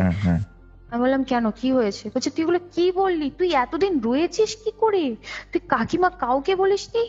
বললাম না, কি হয়েছেটা কি, আমি তো বুঝতে পারছি না। বলছে তুই ওঠ, তুই আমার সাথে চল এক্ষুনি, তুই এক মুহূর্ত থাকিস না এখানে, চল। বললাম দেখ আমার শরীর ভালো নেই, আমি কোথাও যেতে পারবো না, আমাকে একটু বাড়ি দিয়ে আসতে পারবি, আমি একটু বাড়িতে শোবো, আমি আর পারছি না। ও আমাকে বলে যে তুই শোন, তুই এই মসজিদ ফসজিদে না শুক্রবার না কোন দিনটা হয় জানো, ফ্রাইডেটাই মনে হয় আই থিঙ্ক হয়, হ্যাঁ লাকিলি সেদিনকে বৃহস্পতিবার ছিল, লাকিলি পরের দিনকে, মানে আমি তো ছুটি তো একদম ভরপুর নিয়েছি, ও আমার জন্য ছুটি নেয়। ওর বাড়ি হচ্ছে আসানসোলে, যাই হোক। আচ্ছা। তো আমি নামটা ওর নিতে চাই না ফর রিজন। তো ও আমাকে আমাকে ওই মসজিদে নিয়ে যায়, আর নিয়ে যাওয়ার সাথে সাথেই আমি যখনই ওখানে ঢুকি, ওদের যে চৌকাঠটা হয় না ওখানে ঢুকি, ঢোকার পরে আশেপাশের ওদের যে সহকর্মী লোকজন সবাই আমার দিকে হাঁ করে তাকিয়ে রয়েছে, হাঁ করে। কেন বলো তো? জানি না, আর এমন ভাবে তাকিয়ে রয়েছে মনে হচ্ছে ওরা, আমি মনে হয় শয়তান কোনো, আচ্ছা আচ্ছা। আমি মনে হয় কোনো শয়তান আমাকে মেরে ফেলতে আসবে এবারে, এরকম ভাবে সবাই তাকিয়ে রয়েছে। তারপরে আমাকে নিয়ে যায়, আর আমি না মসজিদে না থাকতে পারছিলাম না। আর সব থেকে বড় বিষয়, ওই দিনকে আমার যা বাধা এসছে জীবনে যাওয়ার জন্য, অনেকটা দূর ছিল, বাসে করে যেতে হতো ট্রাভেলে, বৃষ্টি, ঝড় নেই জল নেই, কি বৃষ্টি কি বৃষ্টি, কোনো বৃষ্টির সম্ভাবনাই নেই ওই দিনকে, প্রচন্ড বৃষ্টি। আমার মা পড়ে গেল, পড়ে গেল? পড়ে গেল, রান্নাঘরে স্লিপ কেটে পড়ে গেছে, হ্যাঁ মা পড়ে গেছে। আমি র্যাপিডো বুক করছি সেদিনকে, একটা র্যাপিডো পাচ্ছি না বাস স্টপ যাওয়ার জন্য, একটা র্যাপিডো পাচ্ছি না ওই দিনকে। পাশে মানে আমার একটা কাকু ছিল, যাই হোক আমাদের একদম মার্কেটের সামনে বাড়ি, কাকুটা আমাকে দিয়ে আসে ওই বৃষ্টির মধ্যে, মেবি হয়তো বৃষ্টির মধ্যে র্যাপিডো কেউ চালাচ্ছিল না, যাই হোক ওই মুহূর্তে আমাকে বাস স্টপে দিয়ে আসে। বাস তো ওই দিনকে জানি না বাসের কি হয়েছিল, ওই দিনকে কি কাল লেগেছিল, একটা বাস নেই কিচ্ছু না।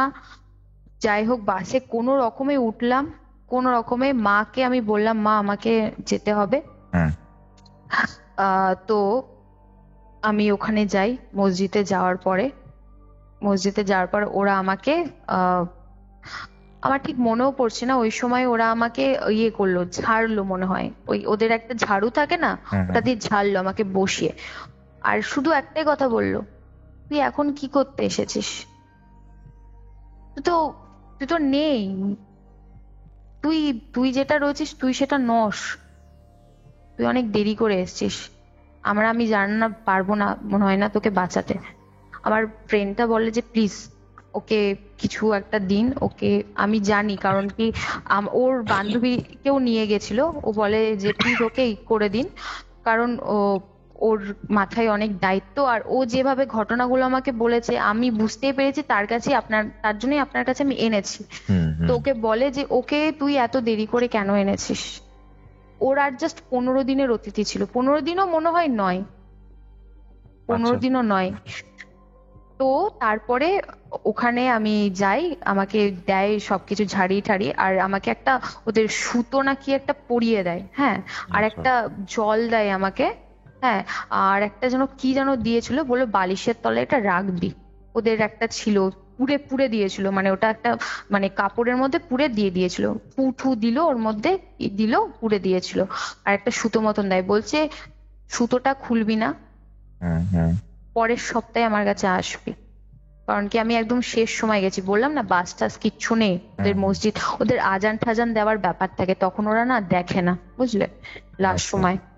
তো আমাকে বাড়ি আমি চলে আসি, বাড়ি এসে আমাকে ওটা দেয়, ওগুলো দেওয়ার পরে যাই হোক, ওই 1 সপ্তাহ খুব ভাইটাল ডে থাকে।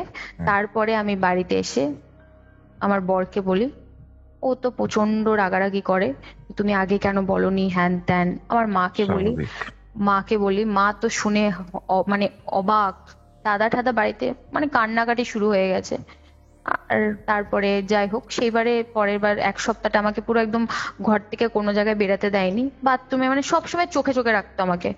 আর সত্যি কথা বলতে ওই 1 সপ্তাহ আমার সঙ্গে ঘটনা সেভাবে ঘটেনি, তবে সব সময় কেন জানি না মনে হতো কেউ একজন আসছে যে আমাকে ছুতে চাইছে, আমার চুলটা ছুতে চাইছে, আমার চুলটা ছুতে চাইছে, বাট আমাকে পাচ্ছে না ছুতে। আর সে ছুতে পারছে না বলে সেটার কিন্তু আলাদা জায়গায় রিয়াকশন দেখাচ্ছে। আমার বাড়িতে প্রচুর অশান্তি অন্য দিক থেকে শুরু হচ্ছে। অশান্তি মানে দাদার হলো বাইকে অ্যাক্সিডেন্ট, বুঝলে, ওর অ্যাক্সিডেন্ট হলো, বাবার হাই সুগার ধরা পড়লো প্রচন্ড পরিমাণে, মা তো পড়ে গেছিল, মায়ের ওই জায়গাটা মানে পড়ে গেছিল, পায়ে লেগেছিল, মায়ের হাঁটা চলা ডাক্তারে বারণ করে দিয়েছে।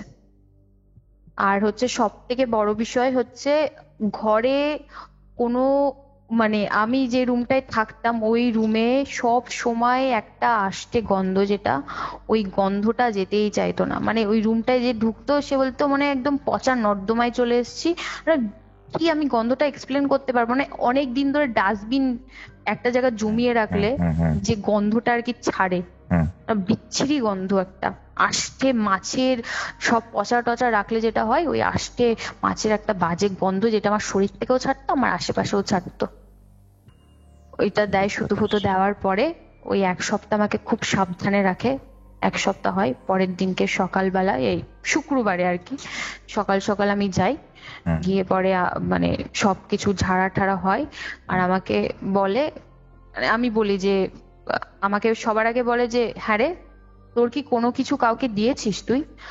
আমি বলি কেন, কি হয়েছে? যে আমি তোকে বলি, তোর একটা জিনিস একজনের কাছে আছে, সেখান থেকে এই ঘটনার কিন্তু স্টেপ বাই স্টেপ পূর্ণতা পেয়েছে।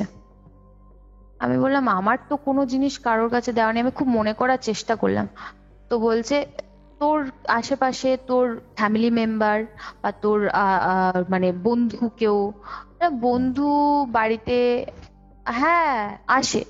আমি প্রথমে ভাবলাম অন্য একটা, আমার মানে আমার জেঠুর একটা মেয়ে আছে, হ্যাঁ আমার বাড়ির পাশেই থাকে, আমি ভেবেছিলাম হয়তো জেঠুর মেয়ের কথা বলছে। বলছে হ্যাঁ ও তো আসে আমাদের বাড়িতে কিন্তু থাকে না। কিন্তু কেন, কি হয়েছে? বলছে তার জামা। বললাম জামা, সেরকম তো কোনো জামা নাই। বলে দিল কিন্তু কালো রঙের জামা রয়েছে, তোর কিন্তু একটা কালো রঙের জামা রয়েছে। এটাও বলে দিল কালো রঙের একটা জামা রয়েছে। আমি বললাম কালো রঙের জামা, আমি তো মনে করতেই পারছি না। এটাও বললো মেয়েটার কিন্তু খুব শর্ট হাইট, মেয়েটার চুল কিন্তু অনেক বড়, মেয়েটা রোগা করে, মেয়েটার বাড়িটা অব্দি বর্ণনা দিল যে ওর বাড়িতে পুজো হয়, কালী পুজো। আমার মাথায় হাত, আমি ফট করে ওনার বলতে না বলতে আমি ফট করে মুখ থেকে আমি বললাম সুমনা, মানে আমি ওনাকে বলছি এরকম ভাবে, সুমনা এরকম করে বেরোলো। বলছে আমি নাম জানি না, নাম বলতে পারবো না, কিন্তু এটা হচ্ছে সেই ঘটনার শুরু। আমি মানে অবাক। বেস্ট ফ্রেন্ড ছিল সে? হ্যাঁ আমার বেস্ট ফ্রেন্ড ছিল, সেই বলেছিলাম না যার সাথে আমার অ্যাক্সিডেন্ট হয়েছিল। এই ঘটনার মধ্যে তো সে আমাকে ফোন করতোই না, তার সাথে কোনো কথাই ছিল না। পরে জানতে পারি আমি যখন অফিসে যেতাম সে না আমার বাড়িতে আসতো, আমি যখন অ্যাবসেন্ট থাকতাম, হ্যাঁ আমার বাড়িতে আসতো। আমি বাড়িতে নেই, কেন বাড়িতে আসতো আমি জানি না। এবার মা তো নিজের কাজে ব্যস্ত, আর ও বাড়িতে আসতো, ও বাড়িতে এসে বসতো, আমাকে ফোন করতো তুই বাড়িতে নেই। ও কিন্তু জিজ্ঞাসা করতো আমি বাড়িতে যদি না থাকি, কিন্তু তখনই আসতো। তখন ও আমার বাড়িতে এসে আমার খাটে, হ্যাঁ খাটের মানে আমাদের খাটটা না যেরকম পাতা, তো ইট দেওয়া রয়েছে, হ্যাঁ ইটের ওপরে খাটটা পাতা, ইটের নিচে বলেও দিয়েছিল যে ঘরটা ভালো করে সার্চ করবি, ঘরের মধ্যে কিছু দেওয়া আছে, তুই যে রুমটাতে থাকিস কোনো কিছু দেওয়া থাকবে, আর তোর জামাটা ওর কাছে রয়েছে। আমার মনে পড়লো যে একটা কালো রঙের জামা ও নিয়েছিল প্রথমে, সবার প্রথমে বলেছিলাম না, ওই জামাটা ওর কাছেই ছিল, ও আমাকে আর দেয়নি জামাটা ফেরত, ওই জামাটা ওর কাছেই ছিল। তারপরে ওই মানে যে ছিল আর কি উনি আমাকে বলে যে এটা কিন্তু ভয়ঙ্কর কিছু, এটা কিন্তু তোকে খুব সাবধানে থাকতে হবে, তোর সঙ্গে শরীরের তো সব তো নিয়েছে, কিছু নেই তোর শরীরে, তুই আর যদি কিছুদিন পরে আসতিস তোকে সত্যি কথা বাবু আমরা আর বাঁচাতে পারতাম না, আমাদের হাতে ছিল না, তুই অনেক দেরি করে এসছিস এমনিতেও, আর এরপরে আর উপায় নেই, আমরা জানি না কতটা কি করতে পারবো, কিন্তু আমার প্রাণপণ চেষ্টা করব। তো ওনারা ওদের প্রসেস করে আর বলেও যে এটা নাকি জিন, এক ধরনের জিন ছিল। হ্যাঁ, ওই কি বলে না খাবিশ এরকম সামথিং কিছু, হ্যাঁ খাব্বিশ জিন, হ্যাঁ ওরকম একটা জিন ছিল। বলছো? হ্যাঁ খাব্বিশ জিন ছিল, মানে আমার তো পায়ের তলা থেকে মাটি সরে যায় যখন আমি ভাবি যে আমার বেস্ট ফ্রেন্ড, বেস্ট ফ্রেন্ড, সে আমার সঙ্গে আমার প্রিয় বন্ধু যে বাড়িতে আসতো, আর উনি আমাকে বলেও যে দেখ বাবু এই যে এটা করেছে না এটা কিন্তু একবারে করেনিও, এটা কিন্তু সময় নিয়ে করেছে, অনেক সময় লেগেছে। আর এইসব জিন টিন না মানে কালা জাদু এসব না তোমার হচ্ছে একটা স্টেপ বাই স্টেপ করে। হ্যাঁ, ওরা যে করবে না আমাদের টাচে থাকতে হবে সব সময়। ও আমার বাড়িতে জামা নিয়েছে, আমার চিরুনিতে চুল থাকতে পারে, চুলও নিয়ে গেছে, আমি হয়তো প্রেজেন্ট নেই সেই সময় বাড়িতে আসতো, আমার শরীরের অনেক কিছুই রয়েছে সেগুলো আমার ঘরেই থাকে, আমার মা হয়তো দেখতে পায়নি নিয়ে গেছে। হ্যাঁ একসাথে ঘুমোতেও? হ্যাঁ ঘুমাতাম, হ্যাঁ ঘুমাতাম। আর আমার চুলটা না খুব পছন্দ ছিল ওরও আমার চুলটা ভীষণ পছন্দ ছিল, ও সবসময় আমার চুলটার খুব প্রশংসা করতো, প্রিয়াঙ্কা তোর চুলটা ভীষণ সুন্দর, অ্যাকচুয়ালি ও আমাকেই প্রশংসা করতো অলওয়েজ, যে তুই এত সুন্দর দেখতে, তুই আমার সঙ্গে বন্ধুত্ব করেছিস কি করে। আমি সবসময় ভাবতাম, ও আমাকে খুব সেলিব্রিটি ফিল করাতো, আমি ওকে বলতাম যে দেখ তুই আমার খুব ভালো বন্ধু, এইসব ভাবিস না, এসব কিচ্ছু নয়। ও আমার চুলটার উপরে খুব নজর ছিল, আমার সবকিছুতেই খুব নজর দিত। তো যাই হোক, ওই কেন হঠাৎ করেছিল আসলে ওর যে বলি এবার মেন ঘটনাটা, ওর যে বয়ফ্রেন্ড ছিল ওর সাথে ঝগড়া হয়েছিল, আমি এই সর্ট আউট করে দিয়েছিলাম। আমি পরে হয়তো জানতে পারি ওদের ব্রেকআপ হয়ে গেছে, আমি জানি না ঠিক এক্স্যাক্টলি, আমি ওকে জিজ্ঞাসাও করিনি। তবে ও আমাকে, আমি যখন পুরো ব্যাপারটা জানি, ও আমাকে নিজে থেকেই ফোন করে একদিনকে, ও ফোন করে আমাকে ফোন করতো না, কিন্তু আমার মাকে ফোন করতো, আমার মা আমাকে বলে যে ও তার জন্যই আমাকে কি ফোন করে জিজ্ঞেস করতো তুই কেমন আছিস। আরে মানে তুমি তো আমাকে কখনো বলোনি, আমি তোকে বলবো কি, তুই তো বলার পরিস্থিতিতেই ছিলিস না, তুই শুনবি যে কি ছিলিস তুই নিজের মধ্যে। ও ফোন করে শুধু জিজ্ঞাসা করতো তুই কেমন আছিস। কারণটা কি মনে হয়? বয়ফ্রেন্ডের সাথে ঝগড়া হয়েছিল? ওর বয়ফ্রেন্ডের সঙ্গে ঝগড়া হয়েছিল, তো ওর বয়ফ্রেন্ড মনে আমাকে লাইক করতো কোনোভাবে, আর ওর বয়ফ্রেন্ডকে ভীষণ ভালোবাসতো পাগলের মতন, ওর বয়ফ্রেন্ড মনে আমাকে লাইক করতো, বুঝতে পারলে? মানে ওর বয়ফ্রেন্ডের নাম্বার আমার সঙ্গে দেওয়া ছিল, আমাকে ফোন করতো। তা আমি যখনই কথা বলতাম সুমনার ব্যাপারেই বলতাম, আমার কোনো ইন্টারেস্ট ছিল না সত্যি কথা বলতে, আমি এঙ্গেজ, আমি একটা মানে ডিপ কমিটেড রিলেশনশিপে রয়েছি, আমি তোমাকে বলেছি যেটা, যে এখন আমার হাজবেন্ড। তো যে কারণে আমি ওইসব ব্যাপারে পাত্তা দিতাম না, কিন্তু ওর বয়ফ্রেন্ড দেখেছিলাম আমার প্রতি একটু অ্যাট্রাকশন ছিল সত্যি কথা বলতে। একদিনকে হয়েছে যে দেখা করার প্ল্যান হয়েছে, কিন্তু ওর কথাতে আসেনি, আমার কথাতে এক কথায় চলে এসছে, এগুলো ও নোটিস করতো আসলে। আর ওর খুব মানে আমার রূপ, আমার কথা বলা, আমার এগুলো খুব কপি করতো, আমার চুলটা ওর খুব পছন্দের ছিল, আমি যা করতাম ওর খুব ভালো লাগতো। আর উনি বলেও দেয় যে তোর জামা রয়েছে, ওনার বাড়িতে কালী পুজো হয়, ওর মায়ের কালীর ভর আসে, সবকিছু সব বলে দেয়, সব A to Z। আর এইসব জিন ঠিন সত্যি কথা বলতে বললো ও যে করেছে, আমি বললাম তাহলে কি ওর মা করেছে, আমি জিজ্ঞাসাও করেছিলাম, বলছে না ও বাড়ি থেকে করেনি, এটা ও অন্য কোথাও গিয়ে করেছে, অন্য কোথাও গিয়ে করেছে, আর সময় নিয়ে করেছে, তোর প্রচুর জিনিস ওর কাছে রয়েছে। তা আমি বললাম তাহলে এটার শেষ, আমার মা বললো যে এটার তাহলে শেষ কি করা যায়। বললো যে কিচ্ছু না, ওকে বাইরে বেরাতে দিবি না। আমি একটা, ও তাবিজ দেয় আমাকে, ওই তাবিজ মতন দেয়, সবুজ কালারের তাবিজটা দেয়, ওটা আমাকে বলে গলায় বেঁধে রাখতে, গলায়, হাতেও না, গলায়, গলায় পড়তে বলেছে।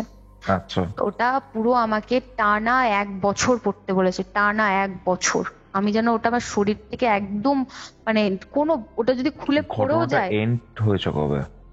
এন্ডটা হয়েছে তোমার বলে দিই, ওই ধরে নাও 8 মাস, তো আমার ওই ফেব্রুয়ারি মার্চের দিকে আমার শেষ, অলমোস্ট ফেব্রুয়ারি মার্চের দিকে, 2023 ফেব্রুয়ারি মার্চের দিকে মানে আমি একটা জায়গায় এসে নর্মাল হতে শুরু করি।